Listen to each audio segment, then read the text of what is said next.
Noções básicas de farmacologia. Unidade e apresentação. A disciplina de noções básicas de farmacologia propõe noções dos fatores modificadores da cinética e da dinâmica dos medicamentos de uso clínico e oferece informações relevantes sobre os principais grupos de medicamentos prescritos nas diferentes especialidades clínicas. Este livro-texto tem como objetivo primordial proporcionar ao aluno conhecimentos fundamentais de farmacologia, capacitando o estudante ao entendimento do paciente que faz uso de medicamentos, bem como da relação entre benefício e desvantagem no tratamento das diferentes patologias. Também serão apresentadas noções sobre os diferentes grupos farmacológicos usados na terapêutica medicamentosa. O aluno, ao final do curso, deverá estar apto a discorrer sobre farmacocinética, mecanismos de ação, usos terapêuticos, efeitos colaterais, toxicidade e interações medicamentosas, além de estar ciente do mau uso ou do abuso de medicamentos. Assim, o aluno deverá ter condições de orientar, de maneira consciente e correta, a utilização de medicamentos, dialogando com a comunidade e com outros profissionais da área da saúde. Aliás, o conhecimento técnico sobre os fármacos, sua ação, atuação e reações que podem ocasionar deve ser detido por todos os profissionais da saúde, que são aqueles que estão em contato direto com o paciente. A farmacologia estuda as interações que a droga tem com os sistemas biológicos em toda a extensão do corpo humano. Dessa forma, o conhecimento farmacológico irá ajudar o aluno a compreender o funcionamento dos fármacos, as reações adversas possíveis e a terapia farmacológica correta. O objetivo aqui é estabelecer os conhecimentos fundamentais acerca do comportamento geral de ação dos fármacos no organismo e desenvolver a capacidade de planejamento terapêutico racional. Introdução à farmacologia é sem dúvida uma das principais ferramentas para profissionais da área de saúde, ou, em sentido mais amplo, para todos os profissionais que necessitam ou trabalham diretamente e indiretamente com medicamentos. A compreensão do modo pelo qual os fármacos agem no organismo é de fundamental importância para o melhor emprego dos medicamentos. Em sua fundamentação, a farmacologia compreende entendimento histórico, propriedades físico-químicas, composição, bioquímica, efeitos fisiológicos, mecanismo de ação, absorção, distribuição, eliminação e terapêutica, todos relacionados às substâncias químicas que alteram a função normal de um organismo. A farmacologia é dividida em farmacocinética e farmacodinâmica. A farmacocinética estuda a correlação do organismo com o fármaco, ou seja, em qual ponto ocorre sua absorção, quais os locais em que o fármaco se acumula no organismo, qual a rota de biotransformação e onde ocorre a sua eliminação. A farmacocinética é muito aplicada para a determinação adequada da posologia, interpretação de resposta inesperada, melhor compreensão da ação dos fármacos, além de seu uso racional. De forma simplificada, a farmacocinética preocupa-se em entender como os fármacos se alteram no organismo. Já a farmacodinâmica estuda a correlação do fármaco com o organismo, ou seja, quais processos fisiológicos são afetados pela ação da droga. Com isso, pode-se afirmar que os focos da farmacodinâmica são local e mecanismo de ação, relação entre concentração e magnitude do efeito, variação de efeitos e respostas. A compreensão das ações dos fármacos no organismo é fundamental para o planejamento clínico da terapêutica. O conhecimento da farmacologia está alicerçado em diversos conceitos, e seu entendimento facilitará a compreensão dessa ciência. A seguir, tem-se algumas definições fundamentais para o melhor aproveitamento deste livro-texto. Fármaco, substância química capaz de provocar algum efeito terapêutico no organismo. Medicamento, produto tecnicamente elaborado que contém um ou mais fármacos. Os outros componentes do medicamento recebem a denominação de excipientes, os quais podem ter as mais variadas funções, como melhorar o sabor, o odor e até mesmo atuar como conservantes. Vale lembrar que, do ponto de vista terapêutico, o excipiente é inerte, não devendo também interagir com o fármaco. Os medicamentos podem ser classificados em magistrais, oficiais e oficinais. Remédio. Qualquer tratamento que traga benefício para a saúde do paciente. O conceito de remédio é bem mais amplo, envolvendo até mesmo a definição de medicamento. Dose, quantidade de fármaco capaz de provocar alterações no organismo. Essa dose pode ser eficaz, letal, de ataque ou de manutenção. A D é a dose capaz de produzir o efeito terapêutico desejado, podendo ser classificada em mínima eficaz e máxima tolerada. A DL, por sua vez, é a dose capaz de causar mortalidade. Em ambos os casos, a eficácia pode ser determinada em porcentagem, de forma que de 50 representa a dose eficaz em 50% dos tecidos ou pacientes. Índice terapêutico. Relação entre a DL50 e a de 50 pode ser um indicativo da segurança do fármaco. Janela terapêutica. Faixa entre as doses mínima eficaz e máxima eficaz sem produzir efeitos tóxicos. Posologia. É a dose que deve ser administrada e sua frequência de administração. Forma farmacêutica. Forma de apresentação do medicamento. Profármaco. Fármaco que necessita ser ativado no organismo para ação terapêutica. Interação medicamentosa. Consequência da interação de dois fármacos podendo, como resultado, ocorrer o aumento ou a atenuação do efeito farmacológico dos fármacos envolvidos. Efeito indesejado. Efeito provocado pela ação do fármaco no organismo, diferente do idealizado. Pode ser classificado em previsível e imprevisível. Os efeitos previsíveis são decorrentes da toxicidade por alta dosagem, efeito secundário, efeito colateral e interações medicamentosas. Por sua vez, os efeitos imprevisíveis podem ser classificados em idiosincrático, alérgico e por intolerância. Noções de farmacologia. A farmacologia é a ciência que estuda os fármacos e os medicamentos, avaliando os riscos e benefícios relacionados ao seu uso. As drogas e os medicamentos são usados há anos como recurso para combater diversas doenças e, assim, manter e restaurar a saúde, uma necessidade básica do ser humano. As formas farmacêuticas são aquelas em que os medicamentos podem estar disponíveis para o uso. Isto é importante, pois a maioria dos fármacos não pode ser administrada de forma direta aos pacientes. Visão geral da farmacologia e das formas farmacêuticas. As enfermidades sempre acompanharam a vida humana e sempre despertaram curiosidade e misticismo nas pessoas. Tais doenças eram atribuídas a demônios e maus espíritos, e as pessoas sempre procuravam formas de amenizar essas situações patológicas. A base do tratamento era o uso de drogas de origem animal e vegetal. Os primeiros registros escritos na China e no Egito sobre o assunto citam muitos tipos de remédios, incluindo alguns que ainda hoje são reconhecidos como drogas úteis para diversos tratamentos, como é o caso do ginseng. Por volta do final do século XVII, a observação e a experimentação começaram a substituir a teorização em medicina, seguindo o exemplo das ciências físicas. Quando o valor desses métodos no estudo das doenças tornou-se claro, os médicos na Grã-Bretanha e em outras regiões da Europa passaram a aplicá-los aos efeitos de medicamentos tradicionais utilizados em sua própria prática clínica. Assim, a matéria médica, isto é, a ciência da preparação e do uso clínico de medicamentos, começou a desenvolver-se como precursora da farmacologia. No final do século XVIII e início do século XIX, François Magendie e seu aluno Claude Bernard começam a desenvolver métodos de fisiologia e farmacologia experimentais em animais. Baseado no princípio de prova e contraprova, Claude Bernard tentou trabalhar deixando o enfoque da pesquisa o mais restrito possível. No final do século XIX e início do século X surgiram pesquisas de base para o entendimento da atuação dos medicamentos nos tecidos e órgãos. Em seus primórdios, antes do advento da química orgânica sintética, a farmacologia ocupava-se exclusivamente da compreensão dos efeitos das substâncias naturais, principalmente extratos vegetais. Somente com o avanço das técnicas de química orgânica pôde-se identificar e purificar as estruturas químicas das drogas vegetais usadas na época. Entre 1803 e 1920, o estudo das drogas deu um grande salto com a descoberta dos alcaloides, e em 1930, a medicina já utilizava drogas em sua maioria de origem animal, vegetal e mineral. Em 1940, pesquisadores identificaram mais de 6.000 antibióticos, ao descobrirem que determinados fungos e outros micro-organismos eram capazes de produzir substâncias que inibiam processos vitais de agressores do organismo humano. Novas tecnologias de síntese, caracterização e planejamento de novas moléculas possibilitaram o aparecimento de fármacos cada vez mais aprimorados, mais específicos e com menos efeitos adversos. Observação. A farmacologia, como vimos, é a ciência que estuda como as substâncias químicas interagem com os sistemas biológicos. Seu nome vem dos termos gregos pharmakon e logos.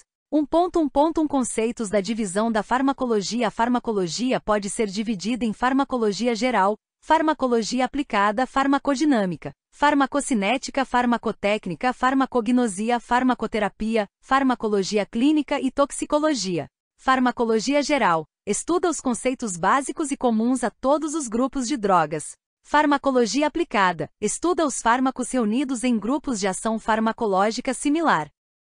Farmacodinâmica. Estuda local de ação, mecanismo de ação, ações e efeitos, efeitos terapêuticos e efeitos tóxicos de uma droga. Farmacocinética. Dedica-se aos estudos sobre vias de administração, absorção, distribuição, metabolismo e excreção de uma droga, os caminhos percorridos por um medicamento no corpo do animal. Farmacotécnica. Trata-se da preparação das formas farmacêuticas sob as quais os medicamentos são administrados. Estuda também sua purificação e conservação, visando a um melhor aproveitamento do medicamento no organismo do animal. Farmacognosia. Estuda a origem, as características, a estrutura e a composição química das drogas no seu estado natural, sob a forma de órgãos ou organismos vegetais e animais, assim como seus extratos. Farmacoterapia. Trata da orientação de uso dos medicamentos para prevenção, tratamento e diagnósticos das enfermidades. Farmacologia clínica. Preocupa-se com os padrões de eficácia e segurança da administração de medicamentos aos animais, comparando informações obtidas em animais saudáveis com as obtidas em animais doentes. Toxicologia. Área próxima da farmacologia, é a ciência que estuda os agentes tóxicos. 1.1.2 Formas farmacêuticas são as formas físicas de apresentação do medicamento, podendo ser classificadas em sólidas, líquidas e semissólidas. Essas formas podem ser administradas por via oral, parenteral, retal, vaginal, oftálmica, aérea, auricular ou percutânea. As formas sólidas podem ser agrupadas em comprimidos, drágeas, cápsulas, supositórios e óvulos. Normalmente as drogas não são administradas aos pacientes no seu estado puro ou natural, mas como parte de uma formulação, ao lado de uma ou mais substâncias não medicinais que desempenham várias funções farmacêuticas. Esses adjuvantes farmacêuticos têm a função de suspender, diluir, solubilizar, preservar, espessar, estabilizar, emulsionar, colorir e melhorar o sabor da mistura final. 1.1.2.1 Formas farmacêuticas sólidas. A seguir são discriminados os diferentes tipos de formas farmacêuticas sólidas. Cápsulas, armazenamento de uma ou mais substâncias químicas em recipientes de gelatina que podem ser moles ou duros. Há casos específicos em que a cápsula pode ser aberta e a substância, administrada na forma de pó. Porém, isso só poderá ser feito com indicação médica e orientação do farmacêutico. Em geral, não se pode abrir, quebrar ou triturar as cápsulas, pois o medicamento pode perder seu efeito. Comprimidos. Compressão de uma ou mais substâncias químicas na forma de pó ou grânulo. Há 4 tipos de comprimidos. Comprimidos de revestimento entérico, revestidos por um produto que garante sua passagem íntegra pelo estômago, chegando em perfeito estado ao intestino, onde irá se dissolver e iniciar sua ação. O revestimento é necessário para os casos em que os medicamentos, quando em contato com o líquido ácido do estômago, são destruídos e perdem imediatamente sua ação terapêutica, mas pode ser utilizado também em casos de medicamentos que agridem a parede do estômago. Comprimidos sublinguais. São colocados obrigatoriamente embaixo da língua e se dissolvem com auxílio da saliva, sendo absorvidos na própria boca.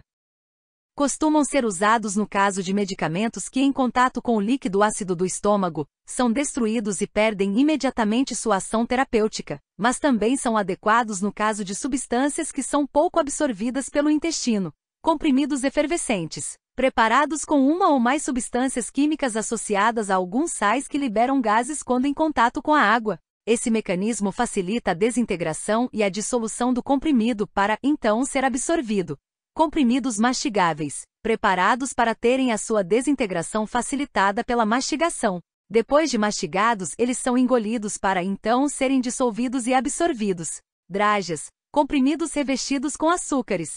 Melhoram a deglutição, a aparência física e mascaram o sabor do medicamento. Preparações extemporâneas. Pós-liofilizados ou grânulos podem ser solúveis resultando em soluções ou insolúveis resultando em suspensões.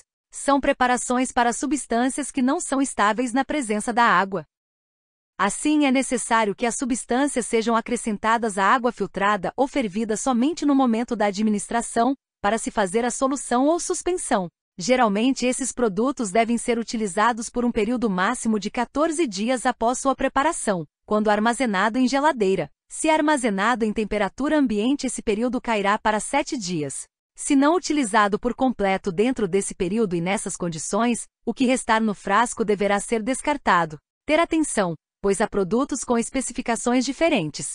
1.1.2.2 Formas farmacêuticas líquidas. Os diferentes tipos de formas farmacêuticas líquidas são detalhados a seguir. Soluções. Preparações líquidas homogêneas que contêm uma ou mais substâncias químicas dissolvidas em solvente adequado ou em uma mistura de solventes mutuamente miscíveis. Em relação ao seu uso, uma solução farmacêutica pode ser classificada como oral, tópica, oftálmica, otológica, nasal e injetável. Soluções orais. Vantajosas em relação às cápsulas e aos comprimidos em razão de sua rapidez de absorção e facilidade de deglutição, principalmente em idosos e crianças. Soluções tópicas. Preparações que devem ser administradas sobre a superfície da pele ou do couro cabeludo. Soluções oftálmicas. Formas farmacêuticas líquidas estéreis para administração nos olhos, são utilizadas para lubrificação ocular, descongestionamentos, alergias, infecções, inflamações ou controle de algumas doenças como glaucoma. Soluções otológicas. Formas farmacêuticas destinadas para aplicação no canal auditivo, utilizadas para remoção do cerúmen, infecções e inflamações. Soluções nasais, destinadas ao tratamento local ou sistêmico, devem ser pingadas ou instiladas na cavidade nasal. Soluções injetáveis, soluções administradas pela via parenteral, são utilizadas em situações nas quais se precisa de uma resposta rápida, e seu uso requer cuidados de aplicação e asepsia. Colírios, formas farmacêuticas líquidas estéreis para administração nos olhos. Utilizados para lubrificação ocular, descongestionamento, alergias, infecções, inflamações ou controle de algumas doenças como glaucoma. Elixires, soluções hidroalcoólicas de sabor agradável e adocicado, apresentando teor alcoólico na faixa de 20% a 50%. Colutórios, soluções destinadas à aplicação bucal para agir sobre as gengivas e as mucosas da boca e da garganta. Xaropes, preparações farmacêuticas que contêm açúcar, como a sacarose, e podem conter substâncias flavorizantes aromatizantes. Enemas, preparações líquidas destinadas à aplicação retal com finalidade laxativa ou para fins de diagnóstico. Edulitos, formas farmacêuticas líquidas para uso oral isentas de sacarose, também conhecidas popularmente como xaropes sem açúcar ou xaropes para diabéticos. Suspensões, formas farmacêuticas líquidas que contêm partículas sólidas dispersas em um veículo líquido no qual as partículas não são solúveis. Quando em repouso, as partículas se depositam no fundo do frasco. Antes da administração, o frasco com a suspensão deve ser bem agitado para que as partículas se misturem no líquido. A suspensão pode vir pronta de fábrica ou pode trazer apenas o frasco com o pó e as instruções para sua preparação. Neste caso, é chamada de suspensão extemporânea. Loções, formas farmacêuticas líquidas, perfumadas ou não, utilizadas no tratamento externo da pele ou no couro cabeludo. Emulsões, formas farmacêuticas líquidas com um ou mais princípios ativos que consistem em um sistema de duas fases que envolve pelo menos dois líquidos immiscíveis e nas quais um líquido é disperso na forma de pequenas gotas através de outro líquido. Normalmente são estabilizadas através de um ou mais agentes emulsificantes e podem ser de uso interno ou externo. Tinturas, soluções alcoólicas ou hidroalcoólicas preparadas com materiais vegetais, minerais ou animais, destinadas à aplicação na superfície da pele ou ao uso sistêmico. Óleos medicinais, preparações líquidas obtidas da mistura de princípios ativos com óleo. Podem ser de uso interno, como os óleos utilizados para fins laxativos, ou de uso externo, como os óleos para obter hidratação da superfície da pele, por exemplo. Dependendo do tipo de princípio ativo, o óleo de girassol, que tem alto poder hidratante, previne a formação de cicatrizes, melhorando a aparência da pele. 1.1.2.3 Formas farmacêuticas semissólidas. Há diferentes tipos de formas farmacêuticas semissólidas. Veja a seguir detalhes sobre cada uma delas. Pasta. Forma farmacêutica semissólida contendo uma ou mais substâncias ativas destinadas à aplicação tópica. Geralmente contém alta concentração de materiais sólidos, em geral 25% de material sólido, que lhe confere elevada consistência. Gel. Forma farmacêutica semissólida de um ou mais princípios ativos que contém um agente gelificante. Creme. Forma farmacêutica semissólida que consiste em uma emulsão formada por uma fase lipofílica e uma fase aquosa. Contém um ou mais princípios ativos dissolvidos ou dispersos em uma base apropriada e é utilizada normalmente para aplicação externa na pele ou nas mucosas. Pomada. Preparação farmacêutica estável semissólida de consistência mole, destinada ao uso externo. constituída por um ou mais princípios ativos e por recipientes com características lipofílicas ou hidrofílicas. Emplastro. Forma farmacêutica semissólida para aplicação externa, consiste em uma base adesiva contendo um ou mais princípios ativos distribuídos em uma camada uniforme num suporte apropriado feito de material sintético ou natural, destinada a manter o princípio ativo em contato com a pele de tal forma que este seja absorvido lentamente, atua como protetor ou como agente queratolítico. Unguento. Apresenta em sua formulação substâncias resinosas. Emulgel. São emulsões tanto do tipo óleo-água como água-óleo, misturadas com um agente gelificante. 1.2 Vias de administração. A via de administração é, por vezes, determinada pelas propriedades químicas dos fármacos e pela meta terapêutica. As principais vias de administração são a interal, a parenteral e a tópica. 1.2.1 Interal. A via interal é dividida em oral, sublingual e retal. Via oral. A administração de medicamentos por via oral é segura, e os usuários podem autoadministrar, sendo, portanto, conveniente e econômico. No entanto, a absorção pode ser limitada pelo pH e pela microbiota, os alimentos podem interferir e se faz necessária a colaboração do usuário. Cabe ressaltar que a medicação por via oral não é indicada para pacientes apresentando náuseas, vômitos, dificuldade de deglutição ou que estejam em jejum para cirurgia. Via sublingual. Os medicamentos sublinguais seguem o mesmo procedimento empregado para os de via oral, com a única diferença de a medicação ser colocada sob a língua. Para isso, solicita-se que o usuário abra a boca, repouse a língua no palato e, a seguir, coloque o medicamento sob a língua. O usuário deve permanecer com o medicamento sob a língua até que ocorra sua absorção total. Essa via evita o efeito de primeira passagem. Não há contato com a acidez do estômago e é de rápida absorção. Não são todos os fármacos que podem ser administrados dessa maneira, e as doses não costumam ser muito elevadas. Essa via costuma ser utilizada em urgências, como acontece com as medicações para precordialgia e para hipertensão. Via retal. Muitos medicamentos que são administrados por via oral podem também ser administrados por via retal, em forma de supositório. São receitados quando a pessoa não pode. 1.2.2 Parenteral. Essa via introduz o fármaco diretamente na circulação sistêmica, evitando barreiras orgânicas. É utilizada quando há limitação ou impedimento de uso pela via interal ou quando os fármacos são instáveis no trato gastrointestinal. Para usuários inconscientes é uma via bastante utilizada. Não apresenta efeito de primeira passagem e tem maior biodisponibilidade. Via intravenosa. É a administração de medicamento diretamente na corrente sanguínea através de uma veia. A administração pode variar desde uma única dose até uma infusão contínua. Como o medicamento ou a solução é absorvidos imediatamente, a resposta do cliente também é imediata. A biodisponibilidade instantânea transforma a via quarta na primeira opção para administrar medicamentos durante uma emergência. Como a absorção pela corrente sanguínea é completa, grandes doses de substâncias podem ser fornecidas em fluxo contínuo. Contudo, tem limitações para alguns tipos de fármacos oleosos. As injeções em bolus podem causar toxicidade e requerem asepsia. Via intramuscular. Trata-se de uma via de absorção mais rápida que a subcutânea. O músculo pode ser usado como depósito da droga para absorção lenta, principalmente de drogas insolúveis.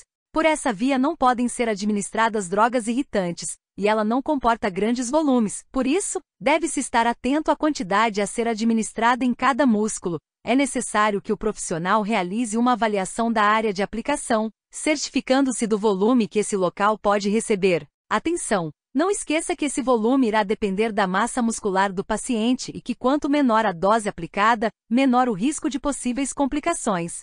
Via subcutânea. Na via subcutânea os medicamentos são administrados debaixo da pele, no tecido subcutâneo. Por essa via a absorção é lenta, ocorrendo através dos capilares, de forma contínua e segura. Costuma ser usada para a administração de vacinas, anticoagulantes e hipoglicemiantes.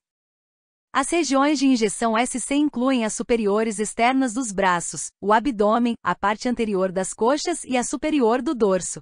Essa via não deve ser utilizada quando o cliente tem doença vascular oclusiva e má perfusão tecidual, pois a circulação periférica diminuída retarda a absorção da medicação. Os locais de administração para essa via devem ser alternados com rigor, evitando iatrogenias, e o volume não deve exceder 1,0 ml. 1.2.3 Outras vias além da via tópica. Existem as vias transdérmica e inalatória. Vejamos melhor cada uma delas. Via tópica. Utiliza-se essa via quando os medicamentos são administrados diretamente no local de ação. A absorção depende das condições do local de administração, bem como do modo de uso e da natureza do medicamento. Transdérmica. Essa via proporciona efeitos sistêmicos pela aplicação do fármaco na pele, em geral por meio de adesivo cutâneo. A velocidade de absorção varia bastante de acordo com as características da pele. Inalatória. É a via que se estende desde a mucosa nasal até os pulmões. Pode ser utilizada para efeito local ou sistêmico e tem a vantagem de permitir a administração do fármaco em pequenas doses e com rápida absorção. A administração pode ser na forma de gás, pequenas partículas líquidas ou partículas sólidas. Essa via é bastante utilizada para problemas respiratórios, quando, utilizando a comunicação existente com os pulmões, a administração é feita pela boca. Como o medicamento está em forma de gás ou pó e em vez de ser engolido, ele percorrerá o trajeto do ar da respiração, passando pela traqueia até chegar aos pulmões. Lembrete: a medicação por via oral não é indicada em clientes apresentando náuseas, vômitos, dificuldade de deglutição, ou que estejam em jejum para cirurgia. 3 parâmetros farmacocinéticos. A farmacocinética estuda o que o organismo faz com o fármaco, ao passo que a farmacodinâmica descreve o que o fármaco faz no organismo. Uma vez administrado por uma das várias vias disponíveis, a velocidade do início da ação, a intensidade do efeito e a duração da ação do fármaco são determinadas pelas 4 propriedades farmacocinéticas descritas a seguir. Absorção. Local onde o fármaco será absorvido e de onde passará para a circulação sistêmica. Distribuição. Refere-se à distribuição do fármaco por todo o organismo, considerando-se principalmente sua passagem do plasma para os tecidos. Biotransformação. São modificações químicas que os fármacos sofrem no organismo, sobretudo no fígado. Essas modificações visam a aumentar a velocidade de eliminação do fármaco. Eliminação. Trata-se da passagem do fármaco ou de seus metabólitos de dentro do organismo para fora. As principais vias de eliminação são pelos rins ou pela vesícula biliar.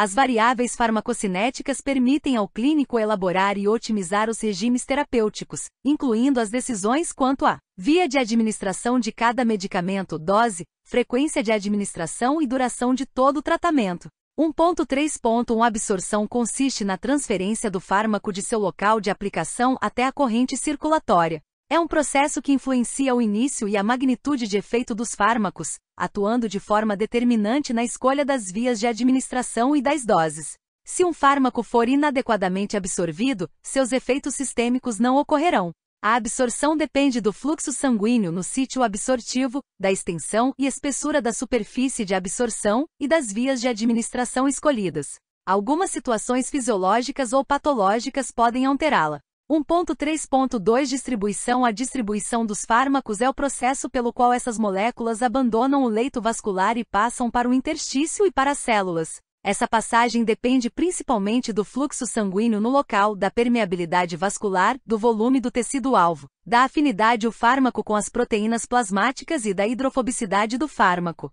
Fluxo sanguíneo. A velocidade do sangue varia muito de tecido para tecido. Isso ocorre em razão de uma distribuição desigual do débito cardíaco. Por exemplo, o fluxo sanguíneo para fígado, cérebro e rins é maior que para a musculatura esquelética, e outros tecidos têm um fluxo sanguíneo menor ainda. Permeabilidade vascular. As estruturas dos capilares são diferentes entre os diversos tecidos. Por exemplo, os capilares hepáticos permitem uma maior passagem entre as moléculas presentes no plasma e o interstício. Já os capilares do sistema nervoso central não permitem essa transferência de substâncias tão livremente. Isso se deve à presença de células mais justapostas nos capilares do cérebro do que no fígado. Ligação dos fármacos às proteínas plasmáticas. Os fármacos ligam-se às proteínas plasmáticas, e sua eficácia está diretamente associada ao grau em que ocorrem essas ligações. Quanto menor for a afinidade entre o fármaco e as proteínas plasmáticas, mais eficientemente o fármaco poderá transpor as membranas celulares ou se difundir. As proteínas com que os fármacos mais têm afinidade são albumina, lipoproteína, glicoproteína e globulina. Um fármaco existe no sangue em duas formas, ligado e não ligado às proteínas. Se a ligação à proteína for reversível, então um equilíbrio químico irá existir entre os estados ligado e não ligado, tal que proteína mais fármaco complexo proteína-fármaco. Notavelmente, é a fração não ligada que exibe efeitos farmacológicos e que pode ser metabolizada e ou excretada. Por exemplo, a fração ligante do anticoagulante varfarina é de 97%. Isso significa que 97% de toda a varfarina presente no sangue está ligada a proteínas plasmáticas. Os 3% restantes corresponde à que está realmente ativa e pode ser excretada. A ligação às proteínas pode influenciar a meia-vida do fármaco no organismo. A porção ligada pode atuar como um reservatório ou depósito do qual o fármaco é lentamente liberado na forma não ligada. Como a forma não ligada está sendo metabolizada e ou excretada, a fração ligada será liberada a fim de que se mantenha o equilíbrio. Hidrofobicidade do fármaco. A natureza química do fármaco influencia fortemente sua capacidade de atravessar membranas celulares. Os fármacos hidrofóbicos movem-se mais facilmente através das membranas, podendo difundir-se por membranas ou porções lipídicas no organismo. 1.3.3 Biotransformação. Como dito anteriormente, o fígado é o ponto principal de biotransformação de fármacos. Embora a biotransformação classicamente efetue a inativação de fármacos, alguns metabólitos são farmacologicamente ativos e, às vezes, muito mais que o composto original. Uma substância inativa ou fracamente ativa que tenha um metabólito ativo é denominada profármaco, em especial se projetada para liberar a porção ativa de modo mais efetivo. Os fármacos podem ser biotransformados por oxidação, redução, hidrólise, hidratação, conjugação, condensação ou isomerização. No entanto, qualquer que seja o processo, o objetivo é facilitar sua excreção. As enzimas envolvidas na biotransformação encontram-se em muitos tecidos, mas, em geral, concentram-se no fígado. Os índices de biotransformação de fármacos variam entre os pacientes. Alguns metabolizam um fármaco tão rapidamente que não se torna possível atingir as concentrações sanguínea e tecidual terapeuticamente efetivas. Em outros, a biotransformação pode ser tão lenta que as doses usuais desencadeiam efeitos tóxicos. Os índices individuais de biotransformação de fármacos são influenciados por fatores genéticos, doenças coexistentes, em particular, hepatopatias crônicas, insuficiência cardíaca avançada e interações de fármacos. Para muitos fármacos, a biotransformação ocorre em duas fases. As reações da fase I envolvem a formação de um grupo funcional novo ou modificado ou uma clivagem. Essas reações não são sintéticas. As reações da fase II envolvem a conjugação com substância endógena. Essas reações são sintéticas. Os metabólitos formados nas reações sintéticas são mais polares e mais prontamente excretados pelos rins e pelo fígado que aqueles formados por reações não sintéticas. Alguns fármacos são submetidos apenas às reações das fases I ou segunda, assim o número de fases reflete a classificação funcional em vez da sequencial. Cabe destacar que o sistema enzimático mais importante da fase I da biotransformação é o citocromo P450, uma superfamília microsômica de isoenzimas que catalisam a oxidação de muitos fármacos. As enzimas do citocromo P450 podem ser induzidas ou inibidas por muitos fármacos e substâncias, o que ajuda a explicar muitas interações em que um fármaco exacerba a toxicidade ou reduz o efeito terapêutico do outro. 1.3.3. Um efeito de primeira passagem. Um fármaco absorvido pelo trato gastrointestinal é difundido pelo sistema porta-hepático antes de alcançar a circulação sistêmica. Se o fármaco for rapidamente biotransformado no fígado durante essa passagem inicial, a quantidade inalterada que chega à circulação sistêmica diminuirá.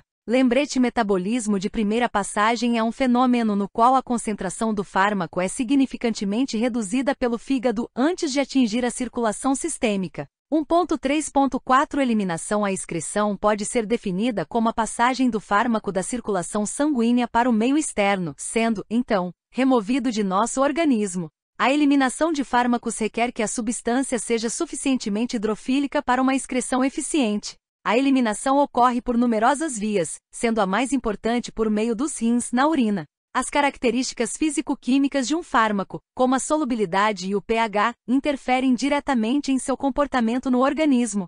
Fármacos com característica lipossolúvel tendem a sofrer melhor absorção, enquanto os hidrossolúveis são facilmente excretados. Em um meio com pH igual ao seu, o fármaco tende a ser absorvido melhor, porém, ao encontrar um meio com pH diferente, tende a sofrer ionização, tornando-se hidrossolúvel e aumentando sua taxa de eliminação. Muitos fármacos são ácidos ou bases fracos, sendo, portanto, lipossolúveis e de difícil eliminação.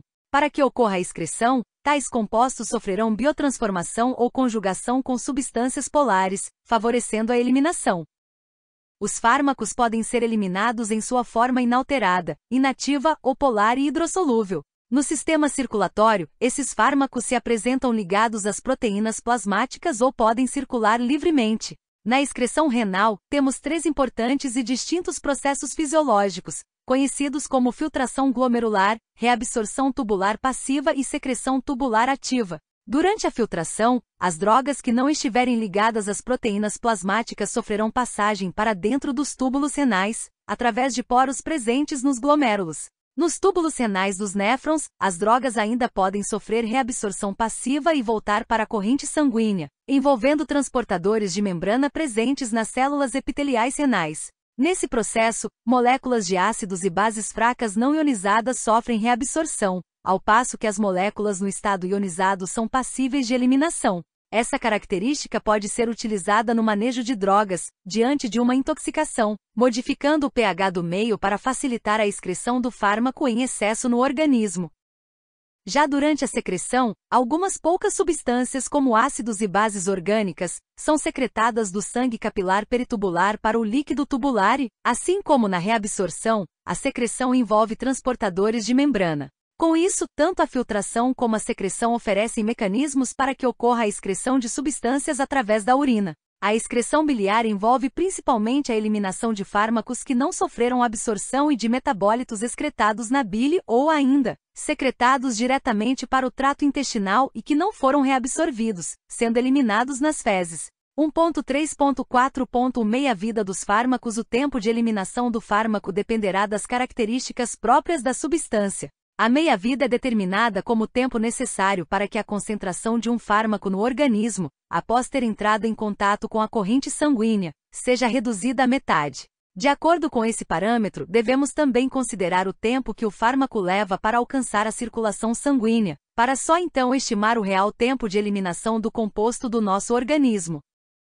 Com isso podemos entender que fármacos administrados por via endovenosa, que portanto não sofrem a etapa de absorção, terão como cálculo somente o tempo de meia-vida. Vale lembrar que pacientes com funções renal e hepática prejudicadas podem ter um aumento no tempo de meia-vida, em razão do comprometimento da atividade metabólica. 1.4 Parâmetros farmacodinâmicos. A farmacodinâmica é o estudo das alterações bioquímicas ou fisiológicas causadas no organismo pelos fármacos. A interação em grau celular, envolvendo o medicamento e certos componentes celulares, representa a ação do fármaco. A resposta decorrente dessa ação é o efeito do medicamento. 1.4. Mecanismos de ação dos fármacos na farmacologia. A expressão mecanismo de ação refere-se à interação bioquímica específica através da qual uma substância medicamentosa produz o seu efeito farmacológico. O mecanismo de ação inclui habitualmente a identificação dos alvos moleculares específicos aos quais o fármaco se liga, como uma enzima ou um receptor.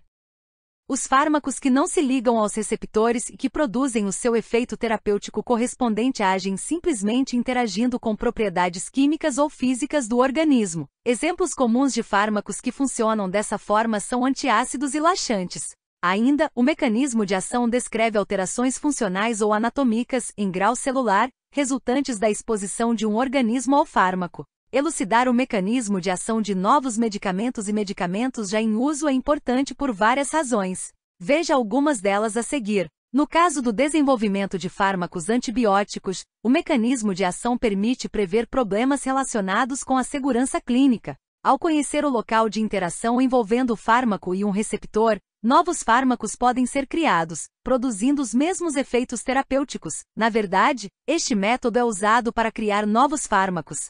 Pode ajudar na identificação de quais pacientes são mais propensos a responder ao tratamento. Pode permitir um melhor ajuste de dosagem, pois os efeitos do fármaco podem ser monitorizados no usuário. A dosagem de estatinas, por exemplo, é normalmente determinada medindo-se os níveis de colesterol no sangue do paciente. Permite que os fármacos sejam combinados de tal modo que a probabilidade de surgir resistência a eles seja reduzida. possibilita que outras indicações para o medicamento sejam identificadas. O local de ligação do fármaco ao organismo é muito variado, e por isso, suas moléculas-alvo podem ser enzimas, receptores, canais iônicos, moléculas transportadoras, entre outros. 1.4.2 Alvos de ação dos fármacos. A expressão alvo biológico é frequentemente utilizada na investigação farmacêutica para descrever a proteína nativa no organismo cuja atividade será modificada por um fármaco, resultando num efeito específico, que pode ser um efeito terapêutico desejável ou um efeito adverso indesejado. Nesse contexto, o alvo biológico é frequentemente referido como um alvo de fármaco. Enzimas. As enzimas são catalisadores biológicos macromoleculares, pois aceleram ou catalisam reações químicas. As moléculas sobre as quais as enzimas podem agir no início do processo são chamadas de substratos. O resultado da ação da enzima sobre essas moléculas são os chamados produtos. Quase todos os processos metabólicos na célula necessitam de enzimas para ocorrer em taxas suficientemente rápidas de forma a sustentar a vida. O conjunto de enzimas presente numa célula determina quais vias metabólicas ocorrem nela. As enzimas são conhecidas por catalisar mais de 5.000 tipos de reações bioquímicas, por isso, essas moléculas são excelentes alvos biológicos para a ação dos fármacos. Canais iônicos e transportadores. As proteínas de transporte presentes nas membranas estão envolvidas no transporte de íons, pequenas moléculas ou macromoléculas através de uma membrana biológica. São proteínas transmembranares integrais, ou seja, existem permanentemente na membrana através da qual transportam substâncias. As proteínas podem auxiliar no movimento de substâncias por difusão facilitada ou transporte ativo, e os dois principais tipos de proteínas envolvidas nesses transportes são, em geral, categorizados como canais ou transportadores. Um transportador não está aberto simultaneamente nos ambientes extracelular e intracelular. Em contraste, um canal pode estar aberto a ambos os ambientes ao mesmo tempo, permitindo que os solutos que transporta possam se difundir sem interrupção. Os transportadores têm locais de interação com o ligante, mas os canais não se ligam às substâncias que transportam. Quando um canal é aberto, milhões de íons podem passar através da membrana por segundo, mas apenas 100 a 1000 moléculas tipicamente passam através de uma molécula transportadora ao mesmo tempo. Cada proteína transportadora é projetada para reconhecer apenas uma substância ou um grupo de substâncias muito semelhantes. Os canais iônicos podem ser classificados como acionados por ligante ou acionados por voltagem e são frequentemente utilizados como alvo de ação dos fármacos por estarem presentes principalmente em neurônios e células musculares, como as células cardíacas. Os canais iônicos acionados por ligantes são também referidos como receptores ionotrópicos e são um grupo de proteínas que se abrem para permitir que íons como Na+, K+, K+2 ou Cl passem através da membrana em resposta à ligação de um mensageiro químico ligante, por exemplo, um neurotransmissor. Quando o neurônio pré-sináptico é excitado, libera o neurotransmissor das vesículas para a fenda sináptica. Esse neurotransmissor se liga, então, aos receptores localizados no neurônio pós-sináptico, levando a uma alteração conformacional e resultando na abertura do canal, o que conduz a um fluxo de íons através da membrana celular. Isso, por sua vez, resulta quer numa despolarização, para uma resposta do receptor excitatório, quer numa hiperpolarização, para uma resposta inibidora. Os canais iônicos dependentes de voltagem são uma classe de proteínas transmembranares que são abertas por mudanças no potencial da membrana elétrica próxima ao canal. O potencial das membranas celulares são geralmente impermeáveis aos íons, que precisam difundir-se através dela pelos canais iônicos. Eles têm um papel crucial em células excitáveis, como tecidos neuronais e musculares, permitindo uma despolarização rápida e coordenada em resposta à mudança de tensão de disparo. Encontrados ao longo do axônio e na sinapse, os canais de íons com voltagem direcional propagam direcionalmente os sinais elétricos. Os canais iônicos dependentes de voltagem são geralmente específicos aos íons. Foram identificados canais específicos para os íons sódio, potássio, cálcio e cloreto. A abertura e o fechamento dos canais são desencadeados pela alteração da concentração de íons e, por conseguinte, pelo gradiente de carga entre os lados da membrana celular. Receptores. Os receptores são moléculas proteicas encontradas geralmente nas membranas plasmáticas das células. Contudo, os receptores de hormônios esteroides são encontrados no citoplasma das células. As moléculas capazes de interagir com esses receptores são chamadas de ligantes, e quando ocorre essa ligação, os receptores se ativam e desencadeiam respostas celulares diversas. Entre os principais ligantes estão compostos sensíveis à luz, odores, feromônios, hormônios e neurotransmissores. Os ligantes variam em tamanho, desde moléculas pequenas até proteínas grandes. Os receptores acoplados à proteína G estão envolvidos em muitas doenças e também são alvo de aproximadamente 40% de todos os medicamentos modernos. Observação: a identificação da origem de uma doença e dos potenciais alvos de intervenção é o primeiro passo para a descoberta de um medicamento. São usadas várias abordagens diferentes para isso, como a estabilidade de ligação e a afinidade do alvo com o fármaco. 1.4. 3. Classificação dos fármacos. Os fármacos podem ser classificados de acordo com o tipo de efeito causado ou como bloqueadores do efeito da biomolécula natural do organismo. Agonista. O fármaco agonista é uma molécula que se liga a um receptor e o ativa para produzir uma resposta biológica. Os receptores podem ser ativados por agonistas endógenos ou por agonistas exógenos, resultando em uma resposta biológica. Um agonista fisiológico é uma substância que produz as mesmas respostas biológicas, mas não se liga ao mesmo receptor do agonista endógeno. Os agonistas podem ser classificados em 8 grupos distintos. Antagonista. Um antagonista é um tipo de ligante de receptor ou fármaco que bloqueia ou impede respostas mediadas por agonistas. Exemplos incluem alfa-bloqueadores, beta-bloqueadores e bloqueadores dos canais de cálcio. Em farmacologia, os antagonistas têm afinidade, mas sem eficácia com os seus receptores específicos, e a sua ligação ao receptor irá atrapalhar a interação de um agonista nesses receptores.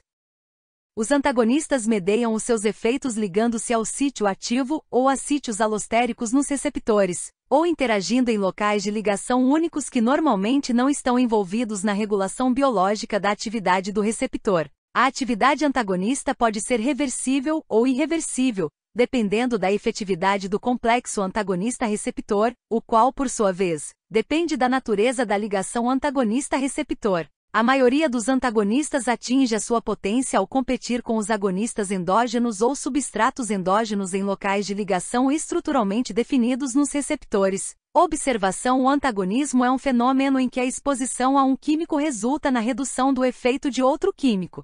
2 fármacos que atuam no sistema nervoso autônomo. O sistema nervoso autônomo é uma divisão do sistema nervoso periférico que controla a musculatura lisa e as glândulas e, portanto, influencia a função dos órgãos internos.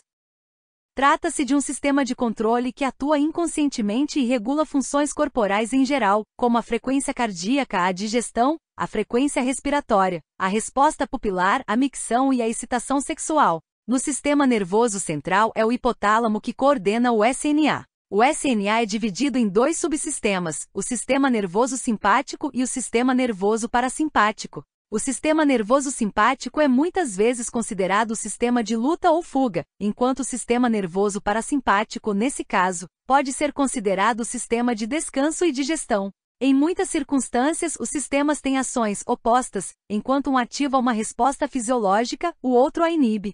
Uma simplificação antiga, taxando os sistemas nervoso simpático e parasimpático de excitório e inibitório respectivamente, foi derrubada devido às muitas exceções encontradas. Uma caracterização mais moderna retrata o sistema nervoso simpático como um sistema de mobilização de resposta rápida e o parasimpático como um sistema de amortecimento mais lentamente ativado. Recentemente, um terceiro subsistema do SNA foi descoberto, recebendo a denominação de entérico.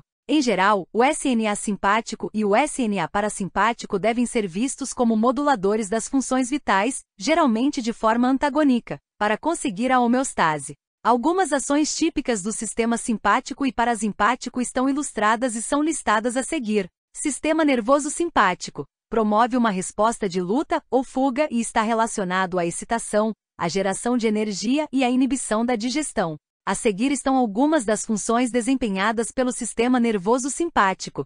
Desvia o fluxo sanguíneo do trato gastrointestinal e da pele através da vasoconstrição. Dilata os bronquíolos do pulmão através da adrenalina circulante, o que permite maior troca de oxigênio alveolar. Aumenta a frequência cardíaca e a contratilidade das células cardíacas, proporcionando, assim, um mecanismo para o aumento do fluxo sanguíneo para os músculos esqueléticos. dilata as pupilas e relaxa o músculo ciliar nos olhos, permitindo que mais luz entre no olho e melhorando a visão distante. Fornece vasodilatação para os vasos coronários do coração. Contrai todos os esfíncteres intestinais e o esfíncter urinário. Inibe o peristaltismo. Estimula o orgasmo. Sistema nervoso parasimpático. Promove tanto a resposta vegetativa descanso, quanto as respostas regulares do organismo, além de melhorar a digestão.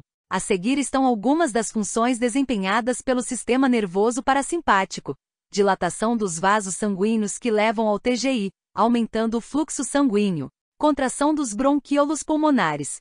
Diminuição da frequência cardíaca por estimulação do nervo vago. Constrição da pupila e contração dos músculos ciliares, facilitando a acomodação visual e permitindo uma visão mais próxima. Estimulação da secreção das glândulas salivares e aceleração do peristaltismo, mediando a digestão dos alimentos e indiretamente a absorção de nutrientes. 2.1 Fármacos colinérgicos e anticolinérgicos. Os fármacos que afetam o sistema nervoso autônomo parasimpático são chamados de colinérgicos ou anticolinérgicos, pois agem em receptores de acetilcolina. A acetilcolina é um neurotransmissor que é liberado quando ocorre a estimulação dos neuroníons parasimpáticos e também é usada na junção neuromuscular. Em outras palavras, é a substância química que os neuroníons motores do sistema nervoso liberam para ativar os músculos. Essa propriedade significa que os fármacos que agem sobre os sistemas colinérgicos podem ter efeitos muito perigosos, desde paralisia até convulsões. No cérebro, a acetilcolina funciona como neurotransmissor e como neuromodulador. O cérebro contém várias áreas colinérgicas, cada uma com funções distintas e desempenhando um papel importante na excitação, atenção, memória e motivação. Em parte em razão de sua função de ativação muscular e em parte em razão de suas funções no sistema nervoso autônomo e no cérebro. Um grande número de fármacos importantes exerce os seus efeitos alterando a transmissão colinérgica. Inúmeros venenos e toxinas produzidos por plantas, animais e bactérias, bem como agentes químicos nervosos como sarin, causam dano ao inativar ou hiperativar os músculos através de suas influências na junção neuromuscular. Drogas que agem sobre receptores de acetilcolina muscarínicos, como a atropina, podem ser venenosas em grandes quantidades, mas, em doses menores, podem ser usadas para tratar certas condições cardíacas e problemas oculares. A escopolamina, que atua principalmente nos receptores muscarínicos no cérebro, pode causar delírio e amnésia. As qualidades viciantes da nicotina derivam de seus efeitos sobre os receptores nicotínicos de acetilcolina no cérebro. Nos órgãos-alvo, ou seja, no local em que a acetilcolina terá efeito, é necessário que haja receptores específicos para esse neurotransmissor. Duas famílias de receptores colinérgicos foram descobertas e designadas como receptores muscarínicos e receptores nicotínicos. 2.1.1 Fármacos colinérgicos. Os fármacos colinérgicos são divididos em três classes terapêuticas: os agonistas de ação direta, os agonistas de ação indireta reversíveis e os agonistas de ação indireta irreversíveis. 2.1.2 Fármacos anticolinérgicos. Os antagonistas colinérgicos ligam-se aos receptores colinérgicos bloqueando-os e impedindo a ligação da acetilcolina. Os efeitos da estimulação parasimpática são interrompidos e as ações da estimulação simpática ficam sem oposição. Esses fármacos podem ser seletivos para os receptores nicotínicos ou seletivos para os receptores muscarínicos. 2.2 Fármacos que atuam na junção neuromuscular. Os fármacos que atuam na junção neuromuscular geralmente são bloqueadores dessa transmissão colinérgica. São análogos à acetilcolina e atuam como antagonistas nicotínicos ou agonistas nicotínicos na placa motora da junção neuromuscular. Esses fármacos são bastante utilizados para se obter uma paralisia muscular durante um procedimento cirúrgico ou para facilitar a intubação na traqueia. A tubocurarina foi o primeiro fármaco capaz de bloquear a junção neuromuscular e foi isolada do curare. A seguir estão listados os principais fármacos desta classe: pancuronil, atracúrio, vecuronil, rocuronil, cisatracúrio. 2.2.1 Fármacos adrenérgicos e antiadrenérgicos. Os fármacos adrenérgicos e antiadrenérgicos atuam em receptores que são estimulados pela noradrenalina, ou pela adrenalina. Os neuroníons adrenérgicos liberam noradrenalina como neurotransmissor primário. Esses neuroníons são encontrados no sistema nervoso central e no sistema nervoso simpático, onde servem de ligação entre os gânglios e os órgãos efetores. Os receptores adrenérgicos são alfa-1, alfa-2, beta-1 e beta-2. 2.2.1.1 Agonistas adrenérgicos. Os fármacos agonistas adrenérgicos são divididos em 3 categorias: agonistas de ação direta, agonistas de ação indireta e agonistas de ação mista.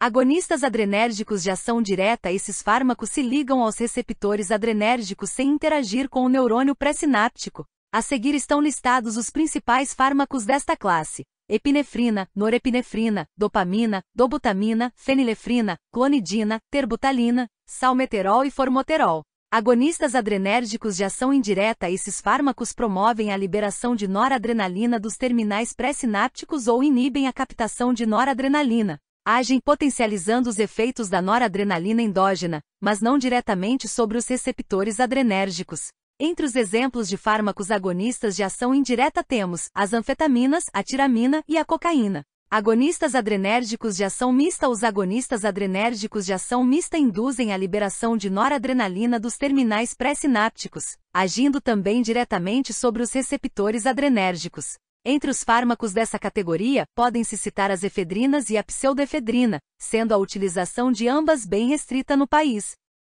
2.2.2 Antagonistas adrenérgicos. Os fármacos antagonistas adrenérgicos ligam-se aos receptores adrenérgicos, mas não produzem efeitos, porém evitam a ativação desses receptores pela noradrenalina endógena.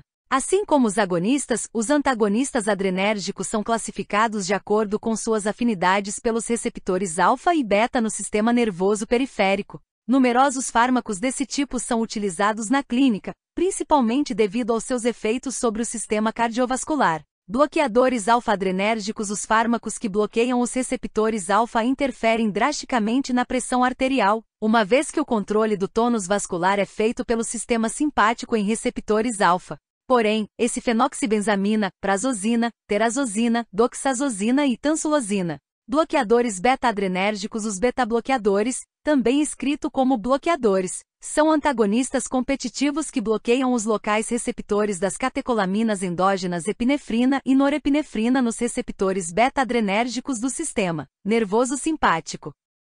Alguns bloqueiam a ativação de todos os tipos de receptores adrenérgicos e outros são seletivos para um dos 3 tipos conhecidos de receptores beta. Os receptores 1 adrenérgicos estão localizados principalmente no coração. Os receptores 2 adrenérgicos estão presentes principalmente nos pulmões, no trato gastrointestinal, no fígado, no útero, no músculo liso vascular e no músculo esquelético. Por fim, os receptores 3 adrenérgicos estão localizados em células adiposas.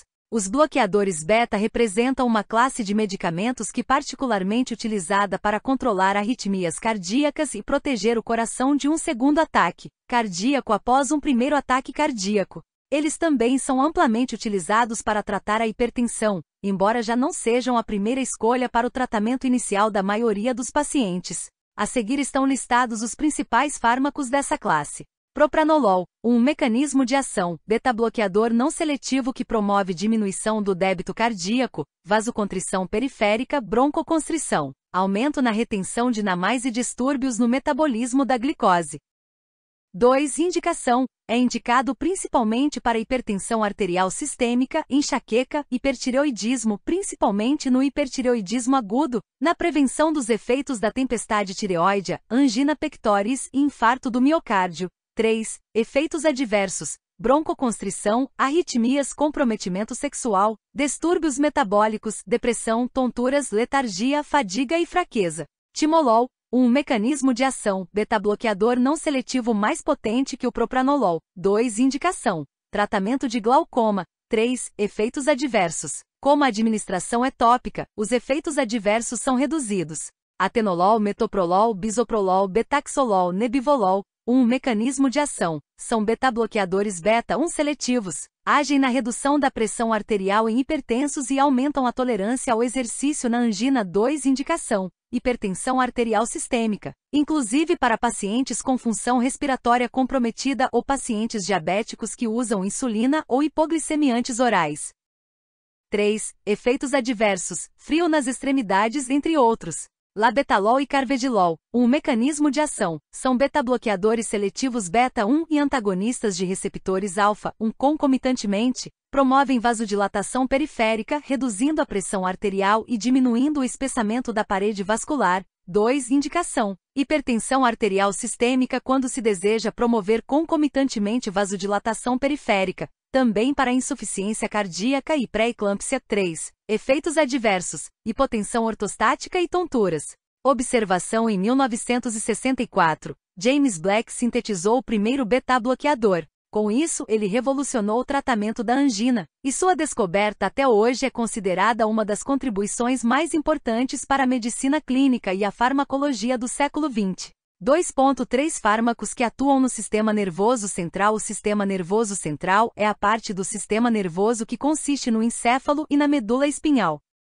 O sistema nervoso central é assim chamado porque integra informação que recebe e coordena e influencia a atividade de todas as partes dos corpos de animais bilateralmente simétricos, isto é, todos os animais multicelulares, exceto esponjas e animais radialmente simétricos. O SNC está contido dentro da cavidade do corpo dorsal, com o encéfalo alojado na cavidade craniana e na medula espinhal no canal espinhal. Nos vertebrados, o cérebro é protegido pelo crânio, enquanto a medula espinhal é protegida pelas vértebras. Em vários aspectos, o funcionamento básico dos neuroníons no SNC é similar ao do sistema autônomo, descrito no livro de farmacologia. Por exemplo, a transmissão da informação no SNC e na periferia envolve a liberação de neurotransmissores que se difundem através do espaço sináptico e se ligam a receptores específicos no neurônio pós-sináptico. Em ambos os sistemas, o reconhecimento do neurotransmissor pelo receptor de membrana do neurônio pós-sináptico inicia alterações intracelulares.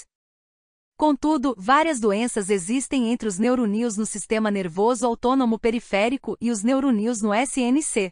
O SNC contém uma rede poderosa de neuroníons inibitórios que estão ativos constantemente na modulação da velocidade de transmissão neuronal. Além disso, o SNC se comunica por meio de neurotransmissores múltiplos. No SNC, os receptores da maioria das sinapses estão associados a canais únicos. A ligação do neurotransmissor ao receptor da membrana pós-sináptico resulta na abertura rápida e transitória de canais únicos.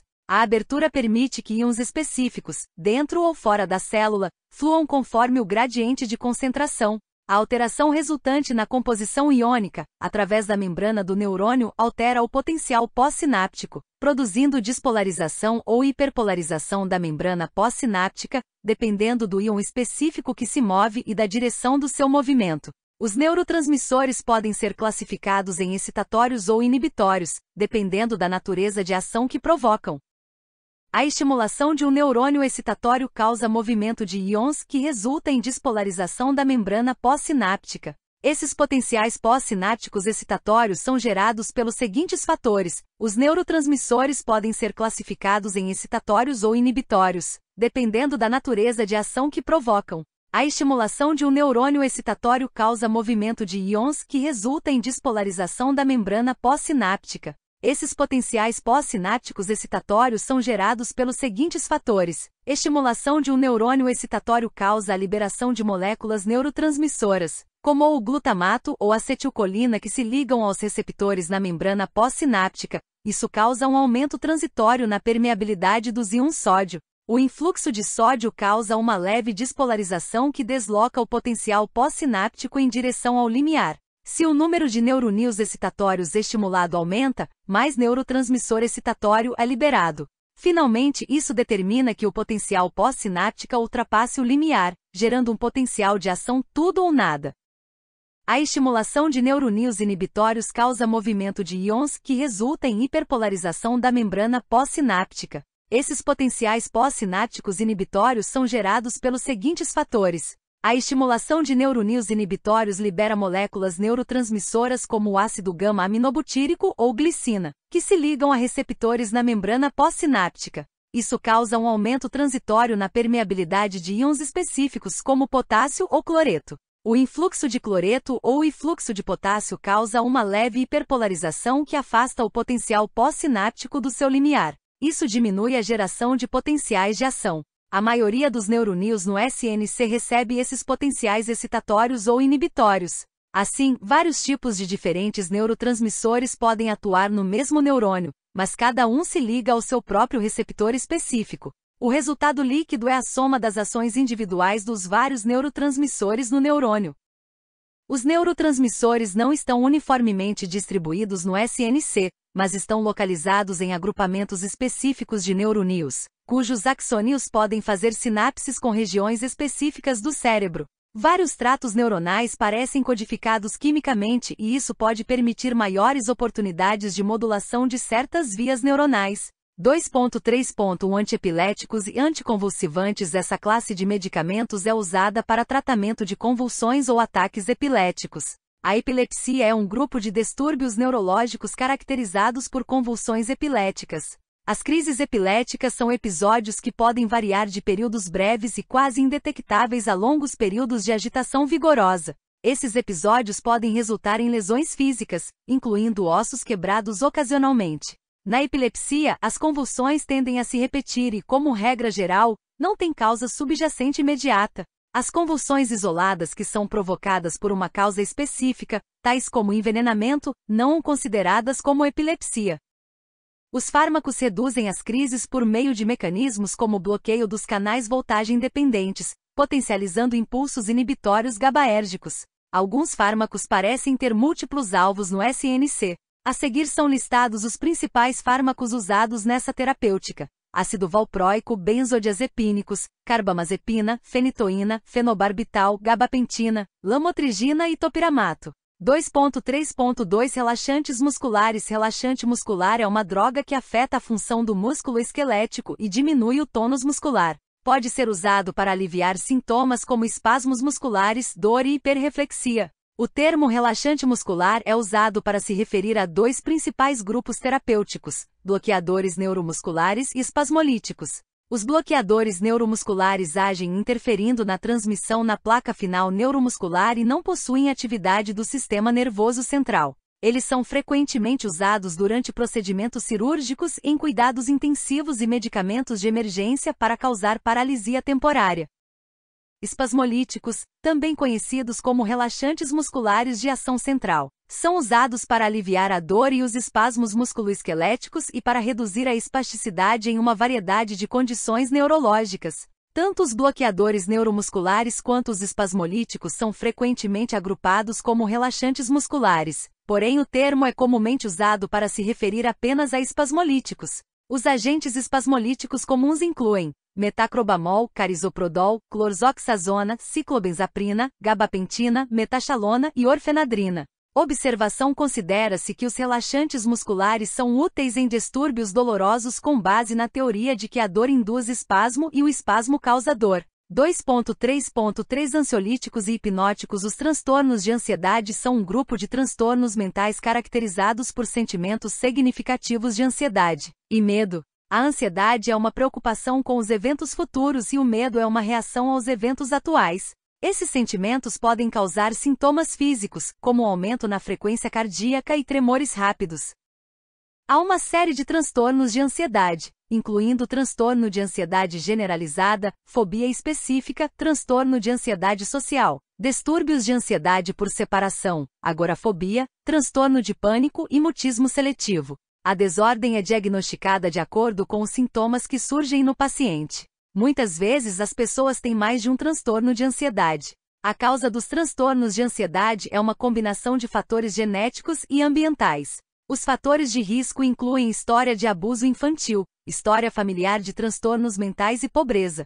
Os distúrbios de ansiedade geralmente ocorrem concomitante com outros distúrbios mentais, principalmente transtorno depressivo maior, transtorno de personalidade e transtorno do uso de substâncias. Para ser diagnosticado, os sintomas geralmente precisam estar presentes por pelo menos 6 meses, ser mais do que seria esperado para a situação e comprometer o funcionamento cerebral. Há outros problemas que podem resultar em sintomas semelhantes, como hipertireoidismo, doença cardíaca, uso de cafeína, álcool ou cannabis, e retirada de certos medicamentos. Sem tratamento, os transtornos de ansiedade tendem a permanecer. O tratamento pode incluir mudanças no estilo de vida, aconselhamento psicológico e medicamentos. Aconselhamento é tipicamente um tipo de terapia cognitivo-comportamental. Os medicamentos utilizados incluem os inibidores seletivos da receptação de serotonina, que são escolhas de primeira linha para transtorno de ansiedade generalizada. Como não há nenhuma boa evidência para qualquer membro da classe seja considerado melhor do que o outro, então o custo costuma direcionar a escolha da droga. Buspirona, quetiapina e pregabalina são tratamentos de segunda linha para pessoas que não respondem a ISRSS. Também há evidências de que os benzodiazepínicos, incluindo diazepam e clonazepam, são efetivos, mas caíram em desuso devido ao risco de dependência e abuso. Como muitos dos fármacos ansiolíticos causam alguma sedação, eles podem ser usados clinicamente como ansiolíticos e como hipnóticos.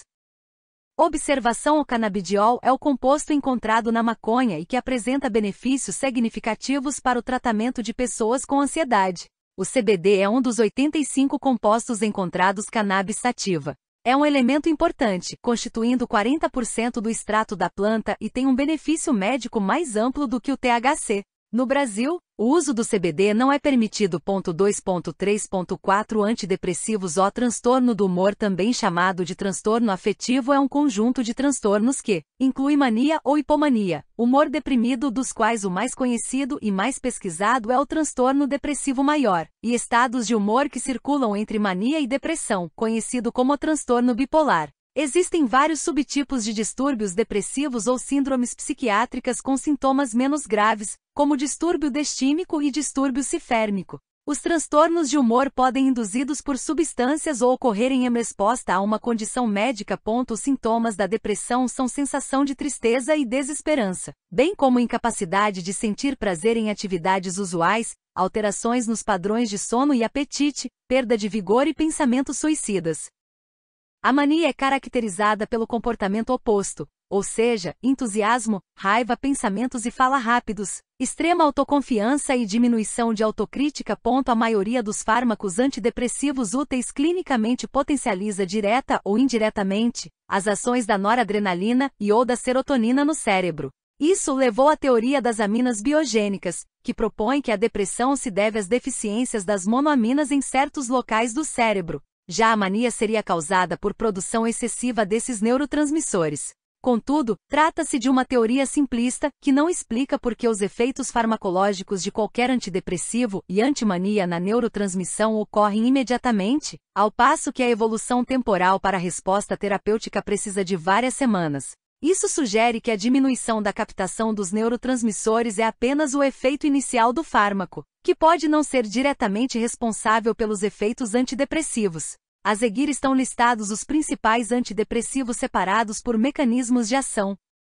Inibidores seletivos da captação da serotonina. São exemplos desta classe terapêutica o citalopram, escitalopram, fluoxetina, fluvoxamina, paroxetina e sertralina. Inibidores da captação de serotonina e noradrenalina. São exemplos desta classe os fármacos venlafaxina, desvenlafaxina e duloxetina. Antidepressivos atípicos. São fármacos que têm ações em vários locais diferentes e os principais exemplos são a bupropiona, a mirtazapina, nefazodona e a trazodona. Antidepressivos tríclicos. São fármacos desta categoria a imipramina, amitriptilina, clomipramina, doxepina e nortriptilina. 2.3.5 Estimulantes do sistema nervoso central. Os estimulantes do sistema nervoso central são medicamentos que aceleram processos físicos e mentais. Os estimulantes do sistema nervoso central são usados para tratar condições caracterizadas pela falta de estimulação adrenérgica, incluindo narcolepsia e apneia neonatal. Além disso, o metilfenidato e o sulfato de dextroanfetamina são utilizados para o SEUD com déficit de atenção. Os anorexígeno como a bencetamina, a dietilpropiona, a fendimetrazina, a fentermina e a sibutramina são estimulantes do SNC utilizados na redução do apetite e na obesidade severa. Embora essas drogas sejam estruturalmente semelhantes às anfetaminas, elas causam menos sensação de estimulação e são menos adequadas para uso em condições caracterizadas pela falta de estimulação adrenérgica. A fenilpropanolamina e a efedrina foram utilizadas tanto como auxiliares dietéticos quanto como vasoconstritores. A maioria dos estimulantes do SNC é quimicamente semelhante à norepinefrina e simula a síndrome tradicional de luta ou fuga, associada à excitação do sistema nervoso simpático. A cafeína está mais relacionada às xantinas como a teofilina. Um pequeno número de membros adicionais da classe de estimulantes do SNC não se enquadram em grupos químicos específicos. As anfetaminas têm um alto potencial de abuso. Eles devem ser usados em programas de redução de peso somente quando as terapias alternativas foram ineficazes. A administração por períodos prolongados pode levar à dependência de drogas. As anfetaminas são contraindicadas em arteriosclerose avançada, doença cardiovascular sintomática e hipertensão moderada a grave e hipertireoidismo. Eles não devem ser usados para tratar pacientes com hipersensibilidade ou idiosincrasias aminas simpaticomiméticas, ou com glaucoma, história de estados agitados, história de abuso de drogas ou durante os 14 dias após a administração de inibidores da monoamina oxidase. O metilfenidato pode diminuir o limiar de convulsão. Houve relatos de que, quando usado em crianças, o metilfenidato e as anfetaminas podem retardar o crescimento. Embora esses relatórios tenham sido questionados, pode-se sugerir que os medicamentos não sejam administrados fora do horário escolar, a fim de permitir que a estatura completa seja alcançada. Os efeitos adversos mais comuns dos estimulantes do SNC estão associados à sua ação primária. As respostas típicas incluem superestimulação, tonturas, agitação e reações semelhantes.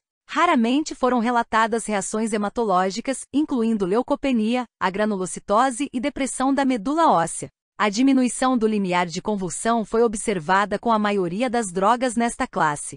2.3.6 Antipsicóticos. A psicose é uma condição anormal da mente que envolve uma perda de contato com a realidade. Pessoas com psicose podem apresentar alterações de personalidade e transtornos do pensamento. Dependendo da sua gravidade, isso pode ser acompanhado por um comportamento incomum ou estranho, bem como dificuldade com interação social e comprometimento na realização de atividades da vida diária. Essa característica é encontrada em pacientes que apresentam esquizofrenia. A esquizofrenia é uma doença mental caracterizada por comportamento social anormal e falha em entender o que é real. Os sintomas comuns incluem falsas crenças, pensamentos pouco claros ou confusos, ouvir vozes, ter engajamento social reduzido e falta de motivação. As pessoas com esquizofrenia muitas vezes têm problemas de saúde mental adicionais, como distúrbios de ansiedade, doença depressiva maior ou distúrbios do uso de substâncias. Os sintomas geralmente ocorrem gradualmente, começam na idade adulta jovem e duram muito tempo. As causas da esquizofrenia podem ser ambientais e genéticas. Possíveis fatores ambientais incluem ser criado em uma cidade, consumir de cannabis durante a adolescência, ter certas infecções, ter sofrido de má nutrição durante a gravidez. Os fatores genéticos incluem variantes comuns e raras. O diagnóstico é baseado no comportamento observado, nas experiências relatadas pela pessoa e nos relatórios de terceiros que são familiarizados com a pessoa. A esquizofrenia não implica uma personalidade dividida ou transtorno de personalidade múltipla, condições com as quais geralmente é confundida. O principal suporte do tratamento é a medicação antipsicótica, juntamente com aconselhamento, treinamento profissional e reabilitação social. Não está claro se os antipsicóticos típicos ou atípicos são melhores. Naqueles pacientes que não melhoram com outros antipsicóticos, a clozapina pode ser usada. Em situações mais graves, em que existem riscos para si ou para os outros, pode ser necessária a hospitalização involuntária, embora as internações hospitalares sejam agora mais curtas e menos frequentes. Cerca de 0,3 a 0,7% das pessoas são afetadas pela esquizofrenia durante a vida. Em 2013, havia aproximadamente 23,6 milhões de casos no mundo todo. A expectativa de vida média das pessoas com o transtorno é de 10 a 25 anos menos do que a população em geral. Os fármacos antipsicóticos são usados principalmente para tratar esquizofrenia, mas também são eficazes em outros estados psicóticos e estado de mania. O uso de medicação antipsicótica envolve o difícil limite entre o benefício de aliviar os sintomas psicóticos e o risco de uma ampla variedade de efeitos adversos perturbadores. Os antipsicóticos não são curativos e não eliminam o transtorno crônico do pensamento, mas com frequência diminuem a intensidade das alucinações e ilusões, permitindo que a pessoa com esquizofrenia conviva em um ambiente de apoio. Os antipsicóticos são divididos em primeira e segunda gerações.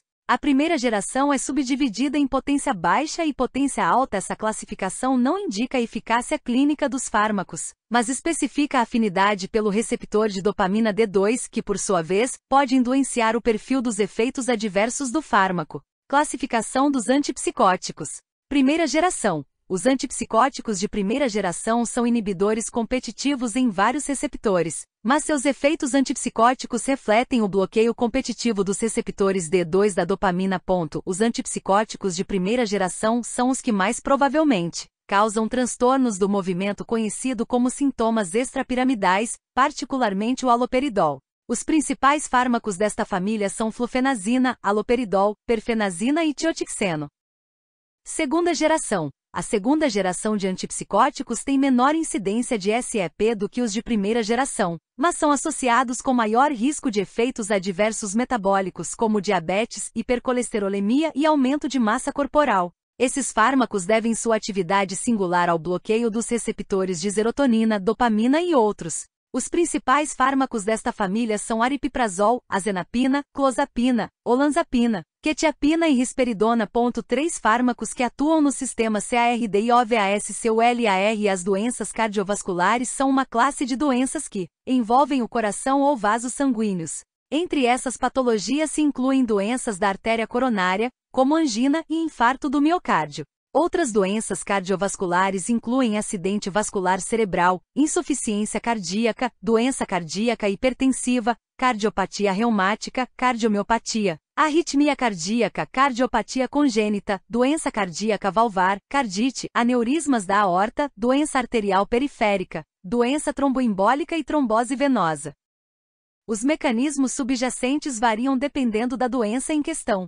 A doença da artéria coronária, o acidente vascular cerebral e a doença arterial periférica, por exemplo, envolvem a aterosclerose. Tal quadro pode ser causado por pressão alta, tabagismo, diabetes, falta de exercício, obesidade, colesterol elevado no sangue, má alimentação e consumo excessivo de álcool, entre outros. A pressão arterial elevada resulta em 13% das mortes por doenças cardiovasculares. Já o tabaco resulta em 9%, a diabetes em 6%. A falta de exercício em 6% e a obesidade em 5%. 3.1 Fármacos antihipertensivos. A hipertensão arterial, também conhecida como pressão arterial elevada, é uma condição médica de longo prazo em que a pressão nas artérias é persistentemente elevada.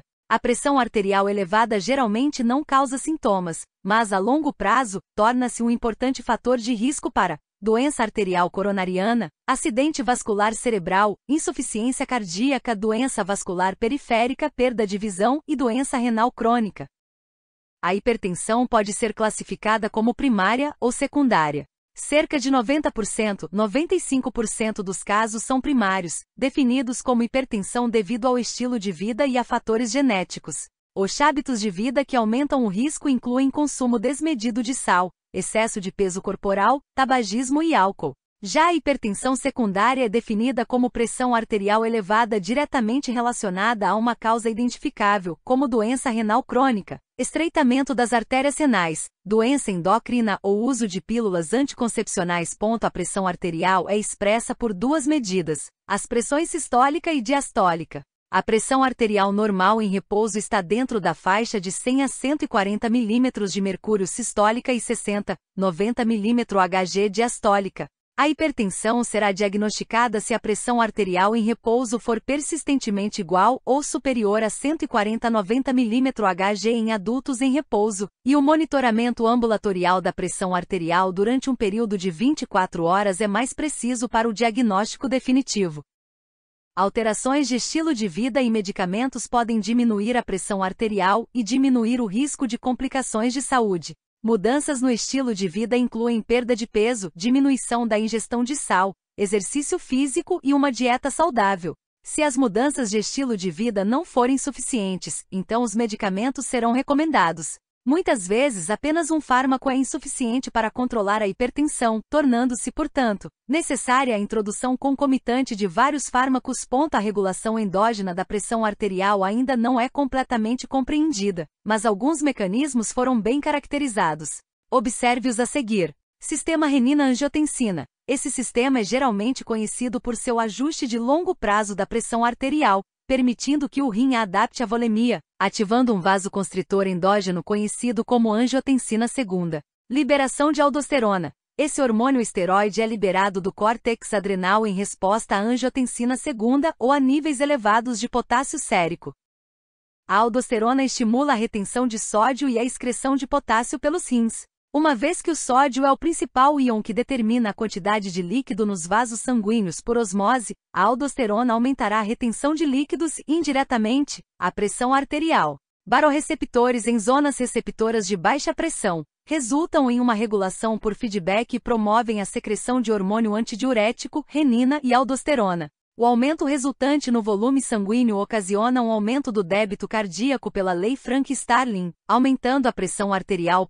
Esses diferentes mecanismos não são necessariamente independentes uns dos outros, como indicado pela ligação entre o RAS e a liberação de aldosterona. Quando a pressão arterial cai, muitos mecanismos fisiológicos são ativados a fim de restituir um nível mais adequado. A queda da pressão arterial é detectada por uma diminuição no fluxo sanguíneo e, portanto, uma diminuição da taxa de filtração glomerular. Essa diminuição é sentida como uma redução dos níveis de NA+ pela mácula densa, que, por sua vez, causa um aumento na reabsorção de NA+. Isso faz a água ser reabsorvida por osmose e leva a um aumento final no volume plasmático. Além disso, a mácula densa libera adenosina, composto que promove a constrição das arteríolas aferentes. Ao mesmo tempo, as células justaglomerulares sentem a diminuição da pressão arterial e liberam renina, que converte angiotensinogênio em angiotensina I. A angiotensina I flui na corrente sanguínea até atingir os capilares dos pulmões, onde a enzima de conversão da angiotensina age sobre ela para convertê-la em angiotensina II. Esta é um vasoconstritor que irá aumentar o fluxo sanguíneo para o coração e, subsequentemente, a pré-carga, ampliando o débito cardíaco. Angiotensina II também provoca um aumento na liberação de aldosterona das glândulas suprarrenais, a qual estimula ainda mais a reabsorção de NA+ e H2O no túbulo contorcido distal do néfron. Os fármacos antihipertensivos são uma classe de medicamentos variados utilizados para tratar a hipertensão por diferentes meios. Entre os fármacos mais importantes e mais amplamente usados estão os diuréticos tiazídicos, os bloqueadores dos canais de cálcio, os inibidores da ECA, os antagonistas dos receptores da angiotensina II e os beta-bloqueadores. A seguir estão listados os principais fármacos dessa classe. Hidroclorotiazida e clortalidona. O mecanismo de ação. São diuréticos tiazídicos que agem no túbulo contorcido distal dos néfrons. 2. Indicação. Os diuréticos tiazídicos diminuem a pressão arterial tanto com o corpo deitado como em pé. Portanto, são indicados para tratamento da hipertensão e devem ser associados a outros agentes antihipertensivos. 3. Efeitos adversos. Induzem hipopotassemia, hiperuricemia, hiperglicemia e hipomagnesemia. Beta-bloqueadores. Essa classe já foi estudada na unidade anterior e inclui os fármacos propranolol, atenolol, metoprolol e nebivolol. Um mecanismo de ação. São antagonistas de receptores beta-adrenérgicos, podendo ser seletivos para o receptor beta, ou não seletivos. 2. Indicação. Os beta-bloqueadores são mais eficazes na população branca que na negra, sendo também mais eficazes em pacientes jovens que em idosos. São úteis no tratamento de condições que possam coexistir com a hipertensão, como taquicardia supraventricular, infarto do miocárdio, angina pectoris e insuficiência cardíaca crônica. 3. Efeitos adversos. Os efeitos adversos causados já foram discutidos. Inibidores da ECA. Essa classe inclui os fármacos captopril, enalapril, lisinopril, ramipril. Um mecanismo de ação. Inibição da enzima conversora da angiotensina, o que promove a diminuição do vasoconstritor angiotensina II. 2. Indicação. Tratamento da hipertensão. Mais eficazes quando associados aos diuréticos, diminuem a nefropatia diabética, pós-infartos do miocárdio e insuficiência cardíaca. 3. Efeitos adversos. Tosse seca, exantema, febre, alteração no paladar, hipotensão, hiperpotassemia. Bloqueadores de receptor de angiotensina II. Essa classe terapêutica inclui a losartana, a valsartana, a homeosartana, a candesartana, entre outras. Um mecanismo de ação. Bloqueiam os receptores Etium diminuindo sua ativação pela angiotensina II. 2. Indicação. Tratamento da hipertensão. Da nefrotoxicidade em diabéticos, sendo o tratamento ideal se o paciente for hipertenso e diabético. 3. Efeitos adversos. Causam menos efeitos adversos que os inibidores da ECA, mas são fetotóxicos. Bloqueadores de canais de cálcio. Essa classe de medicamentos inclui o dialtiazem, o verapamil, o nifedipino, o amlodipino e o felodipino. Mecanismo de ação. A concentração de cálcio tem um papel importante na manutenção do tônus da musculatura lisa do vaso e na contração do miocárdio. Os antagonistas de canais de cálcio bloqueiam a entrada de cálcio, causando o relaxamento do músculo liso vascular e dilatando as arteríolas. 2. Indicação. Pacientes hipertensos que também tenham asma, diabetes, angina. 3. Efeitos adversos. Constipação, tonturas, sensação de fadiga. Bloqueadores alfa-adrenérgicos. Prazosina, doxazosina e terazosina. Mecanismo de ação. Antagonistas seletivos para os receptores alfa-1 adrenérgicos.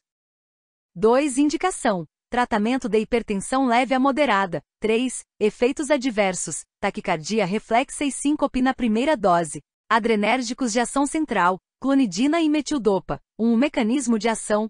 Funcionam como agonistas do receptor alfa-2 adrenérgico, diminuindo a liberação de noradrenalina nos centros vasomotores centrais. 2. Indicação. A clonidina é indicada para tratamento de hipertensão de leve a moderada, e a metildopa é indicada para pacientes com hipertensão e insuficiência renal, bem como para pré-eclâmpsia. 3. Efeitos adversos. Sedação, xerostomia e constipação. Vasodilatadores. São exemplos dessa classe os fármacos hidralazina e minoxidil. Mecanismo de ação. Relaxantes de músculo liso de ação direta, o que diminui a resistência periférica e a pressão arterial. 2. Indicação. Para tratamento de hipertensão e pré-eclâmpsia. 3. Efeitos adversos. Constipação, tonturas, sensação de fadiga. Lembrete: a hipertensão arterial, também conhecida como pressão arterial elevada, é uma condição médica de longo prazo em que a pressão nas artérias é persistentemente elevada. 3.1. Fármacos usados no tratamento da insuficiência cardíaca. A insuficiência cardíaca, frequentemente referida como insuficiência cardíaca congestiva, ocorre quando o coração é incapaz de bombear de forma adequada a manter o fluxo sanguíneo apropriado para atender às necessidades do corpo. Dentre os sinais e sintomas, são comuns falta de ar, cansaço excessivo e inchaço das pernas. As causas mais comuns de insuficiência cardíaca incluem a doença arterial coronariana, incluindo infarto do miocárdio anterior, pressão arterial elevada, fibrilação atrial, doença cardíaca valvar, excesso de álcool, infecção e cardiomiopatia de causa desconhecida. Essas causas levam à insuficiência cardíaca, alterando a estrutura ou funcionamento do coração. Existem 2 tipos principais de insuficiência cardíaca: um causado pela disfunção ventricular esquerda e outro relacionado à fração de ejeção normal. A gravidade da doença é geralmente classificada pelo grau de problemas com o exercício físico. Insuficiência cardíaca não é o mesmo que infarto do miocárdio ou parada cardíaca. Outras doenças que podem ter sintomas semelhantes aos da insuficiência cardíaca incluem obesidade, insuficiência renal, problemas hepáticos, anemia e doençada tireoide. A insuficiência cardíaca é uma condição comum, dispendiosa e potencialmente fatal. Nos países desenvolvidos, cerca de 2% dos adultos têm insuficiência cardíaca, e entre aqueles com mais de 65 anos, essa taxa sobe para o intervalo 6%. 10%. A insuficiência é diagnosticada com base no histórico de sintomas e em um exame físico com confirmação por ecocardiografia. Exames de sangue, eletrocardiografia e radiografia de tórax podem ser úteis para determinar a causa subjacente. O tratamento depende da gravidade e da causa da doença. Em pessoas com insuficiência cardíaca crônica leve estável, o tratamento geralmente consiste em modificações no estilo de vida, como parar de fumar, inserir exercício físico na rotina e fazer algumas mudanças na dieta, bem como lançar mão do uso de alguns medicamentos. No caso de pacientes com insuficiência cardíaca relacionada à disfunção ventricular esquerda, são recomendados os inibidores da enzima de conversão da angiotensina ou os bloqueadores dos receptores da angiotensina juntamente com os beta-bloqueadores. Para aqueles com um quadro grave, podem ser utilizados antagonistas da aldosterona ou hidralazina com nitrato. Os diuréticos são úteis para prevenir a retenção de líquidos e, às vezes, dependendo da causa, um dispositivo implantado, como um marca-passo ou um desfibrilador cardíaco pode ser recomendado. Em alguns casos moderados ou graves, a terapia de ressincronização cardíaca pode ser sugerida, ou a modulação da contratilidade cardíaca pode ser benéfica. Um dispositivo de assistência ventricular ou, ocasionalmente, Um transplante cardíaco pode ser recomendado para aqueles com doença grave. A IC é tratada normalmente com redução da atividade física, dieta com baixa ingestão de sódio, tratamento das condições mórbidas coexistentes e uso criterioso de diuréticos, inibidores de ECA e fármacos inotrópicos. A seguir estão listados os principais fármacos dessa classe. Inibidores da ECA, enalapril. Bloqueadores do receptor de angiotensina segunda, losartana. Beta-bloqueadores, carvedilol e metoprolol. Diuréticos, furosemida. Um mecanismo de ação. Atuam na alça de L dos néfrons impedindo a reabsorção de sódio. 2. Indicação. Evitar congestão pulmonar e edema periférico associado a IC. 3. Efeitos adversos. Hipovolemia profunda, hipopotassemia, entre outros. Vasodilatadores diretos, hidralazina e azosorbida. Um mecanismo de ação. Agem diretamente nos vasos promovendo o relaxamento da musculatura lisa e consequente diminuição da resistência vascular periférica. 2. Indicação. IC congestiva. 3. Efeitos adversos. Constipação, tonturas, sensação de fadiga. Fármacos inotrópicos. Glicosídeos digitálicos. Um mecanismo de ação. Aumentam os níveis de cálcio livre no citoplasma das células cardíacas promovendo um aumento na força de contração e na contratilidade do músculo cardíaco. 2. Indicação. O tratamento com digoxina é indicado para pacientes com disfunção sistólica ventricular esquerda grave depois de iniciado o tratamento com inibidor de ECA e diurético. Também é indicada na IC com fibrilação atrial. 3. Efeitos adversos. Arritmias, anorexia, náuseas, êmese, cefaleia, fadiga, confusão, visão borrada, alteração na percepção de cores e distúrbios eletrolíticos. 3.2 Antianginosos. A angina pectoris, comumente conhecida como angina, é a sensação de dor no peito, pressão ou aperto muitas vezes relacionada ao fluxo sanguíneo insuficiente para o músculo cardíaco como resultado da obstrução das artérias coronárias.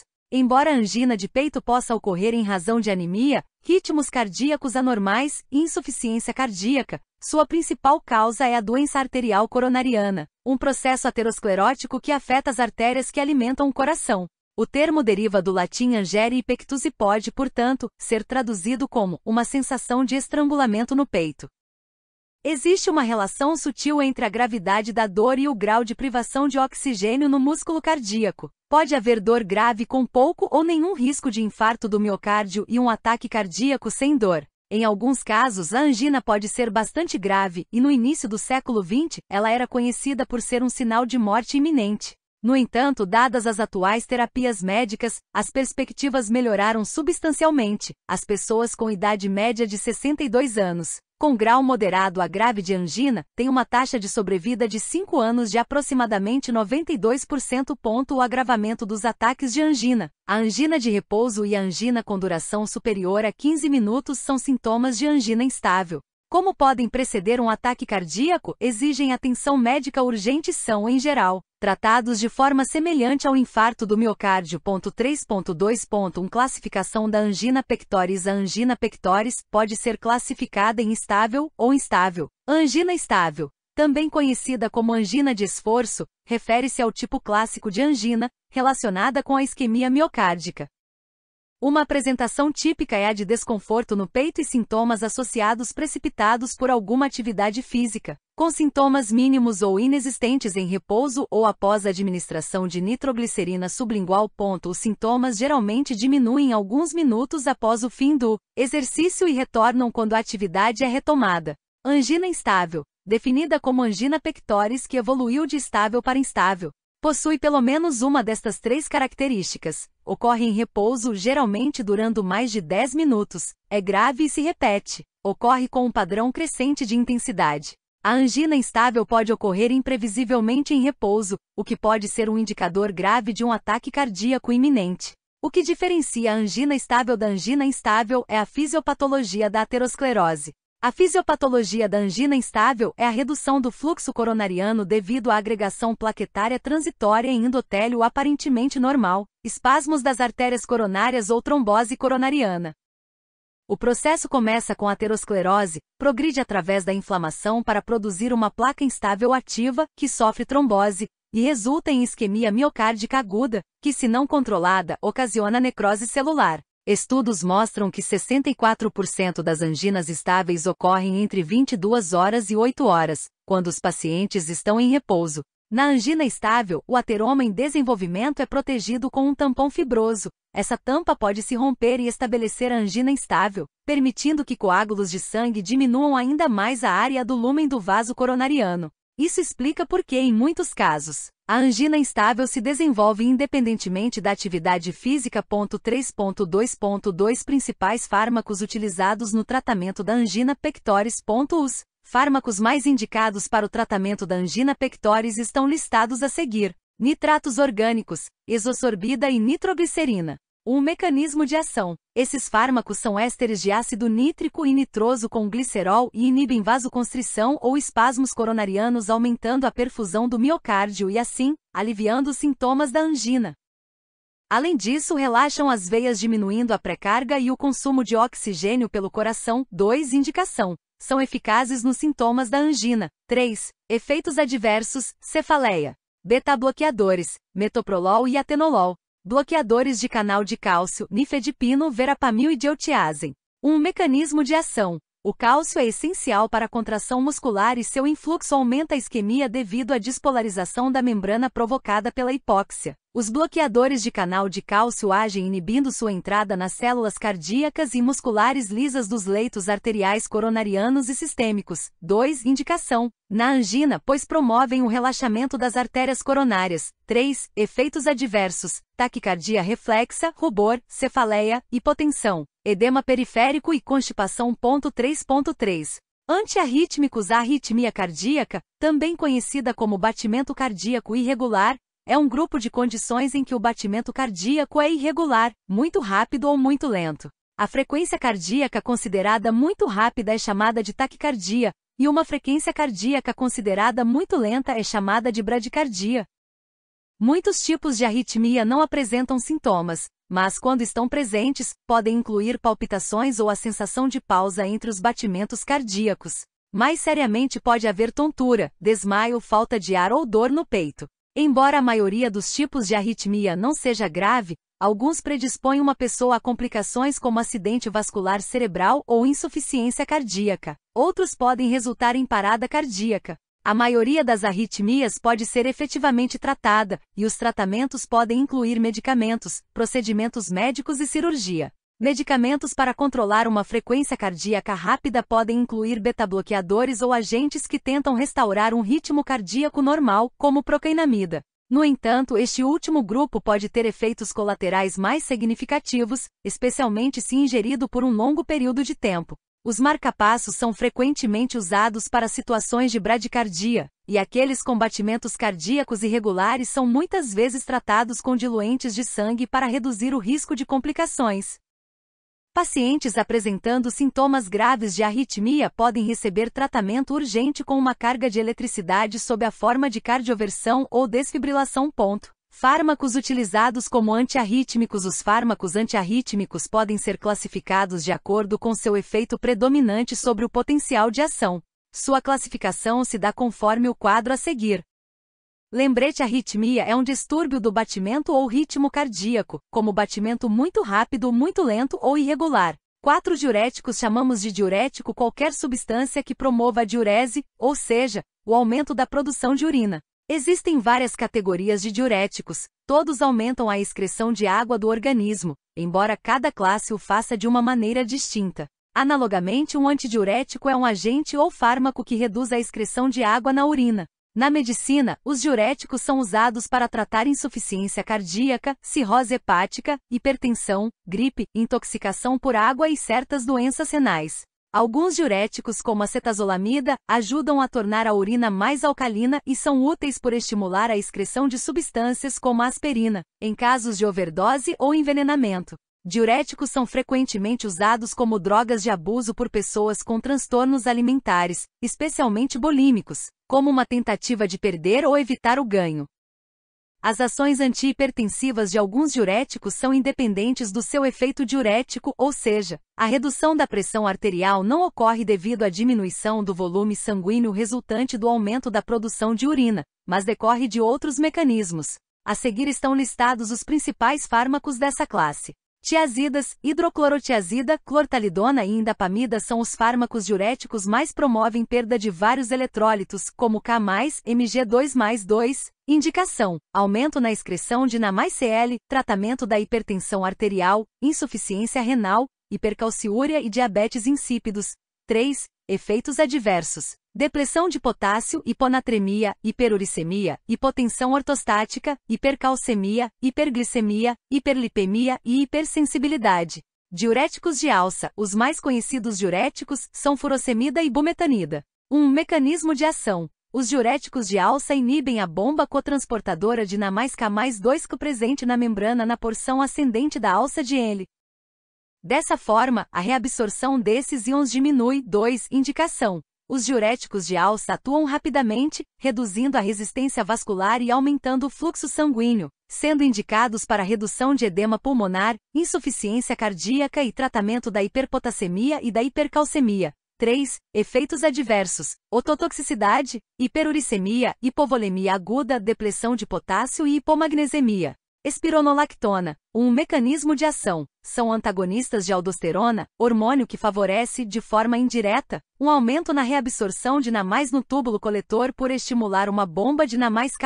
Portanto, a inibição da aldosterona leva a um aumento na diurese e, em contrapartida, aumenta a retenção de K+, sendo por isso chamada de diurético poupador de potássio. 2. Indicação: pode ser administrada para insuficiência cardíaca como diurético ou no tratamento do hiperaldosteronismo secundário. É indicada ainda associada a outros diuréticos para evitar perda intensa de potássio. 3. Efeitos adversos: distúrbios gástricos, ginecomastia e irregularidades menstruais. Diuréticos osmóticos: mecanismo de ação: são substâncias que aumentam a osmolalidade, mas têm uma permeabilidade limitada das células epiteliais tubulares. Trabalham principalmente pela expansão extracelular líquida e pelo volume de plasma, aumentando o fluxo sanguíneo para o rim, o que reduz a osmolalidade medular e, portanto, prejudica a concentração de urina no anel de Henle. Além disso, a permeabilidade limitada das células epiteliais tubulares aumenta a osmolalidade e, portanto, a retenção de água no filtrado. 2. Indicação: tratamento de edemas cranianos para diminuição da pressão intracraniana. 3. Efeitos adversos: os principais efeitos colaterais do manitol surgem, especialmente quando o medicamento não é administrado de forma adequada e incluem desidratação, insuficiência cardíaca congestiva, inchaço dos pulmões ou redução súbita da pressão arterial. Resumo: vimos que a farmacologia pode ser estudada a partir de 2 ramos principais: a farmacocinética, que é o caminho que o medicamento faz no organismo. Não é o estudo do seu mecanismo de ação, mas sim as etapas que a droga sofre desde a administração até a excreção, absorção, distribuição, biotransformação e excreção. A doença pode modificar as propriedades farmacocinéticas de uma droga por alterar sua absorção para a circulação sistêmica e ou sua distribuição. Já farmacodinâmica é a forma como a droga age no organismo. Estuda os efeitos bioquímicos e fisiológicos dos fármacos e dos seus mecanismos de ação, utilizando os conceitos básicos da fisiologia, bioquímica, biologia celular e molecular, microbiologia, imunologia, genética e patologia. É peculiar porque concentra a atenção nas características dos fármacos. Os fármacos podem ser classificados de acordo com o tipo de efeito causado ou como bloqueador do efeito da biomolécula natural do organismo e podem ser agonista endógeno, composto naturalmente produzido pelo organismo que é capaz de se ligar e ativar um receptor específico, superagonista, composto que é capaz de produzir uma resposta máxima maior do que o agonista endógeno para o mesmo receptor e assim tem uma eficácia superior a 100%. Agonistas completos são moléculas que se ligam e ativam um receptor, produzindo uma eficácia total nesse receptor. Agonistas parciais são moléculas que também se ligam e ativam um dado receptor, mas têm apenas uma eficácia parcial no receptor relativamente a um agonista completo. Mesmo na ocupação máxima do receptor, agonista inverso é um agente que se liga no mesmo local do receptor que o agonista endógeno, porém desencadeia efeitos contrários ao esperado. Coagonista é uma molécula que age em conjunto com o agonista para produzir o efeito desejado. Agonista irreversível é um tipo de agonista que se liga permanentemente a um receptor através da formação de ligações covalentes. Agonista seletivo. Possui seletividade para um tipo específico de receptor. Antagonista. É um tipo de ligante de receptor ou fármaco que bloqueia ou impede respostas mediadas por agonistas. Eles são, às vezes, chamados de bloqueadores. A interação medicamentosa é uma situação em que uma substância afeta a atividade de um fármaco quando ambos são administrados em conjunto. Ainda nesta unidade, foram apresentados os principais fármacos que atuam no sistema nervoso autônomo e no sistema cardiovascular. Os distúrbios do sistema cardiovascular são uma das principais causas de morte precoce no mundo desenvolvido. Em alguns casos, podem ser melhorados por mudanças no estilo de vida, como adequar a dieta ou deixar de fumar. Em outros casos, requerem tratamento com fármacos que atuam nos vasos sanguíneos, no coração ou nos rins. Foram apresentados medicamentos para tratar a pressão arterial elevada, uma doença que afeta 1 em cada 5 pessoas nos países desenvolvidos. Muitos desses fármacos são eficazes não só na redução da pressão sanguínea, mas também no tratamento de insuficiência cardíaca, angina e doença arterial coronária. Ainda foram estudados os principais fármacos disponíveis para tratamento de arritmias, um grupo de distúrbios em que o coração bate de forma extremamente rápida ou com um ritmo anormal. Os beta-bloqueadores e os bloqueadores dos canais de cálcio são utilizados para tratar certas arritmias. Tais drogas e nitratos também tratam a doença arterial coronariana. Já diuréticos, inibidores da ECA e beta-bloqueadores são úteis no tratamento da insuficiência cardíaca congestiva. A maioria desses fármacos é útil também na regulação da pressão arterial elevada. Os fármacos hipolipemiantes, que por diminuir os níveis de gorduras no sangue, são utilizados para reduzir o risco de ataque cardíaco, foram estudados e seus mecanismos descritos. Posteriormente foram vistos fármacos capazes de estimular a excreção de sódio e, consequentemente, aumentar a eliminação de água. Fármacos esses denominados diuréticos e que apresentam inúmeras indicações diferentes.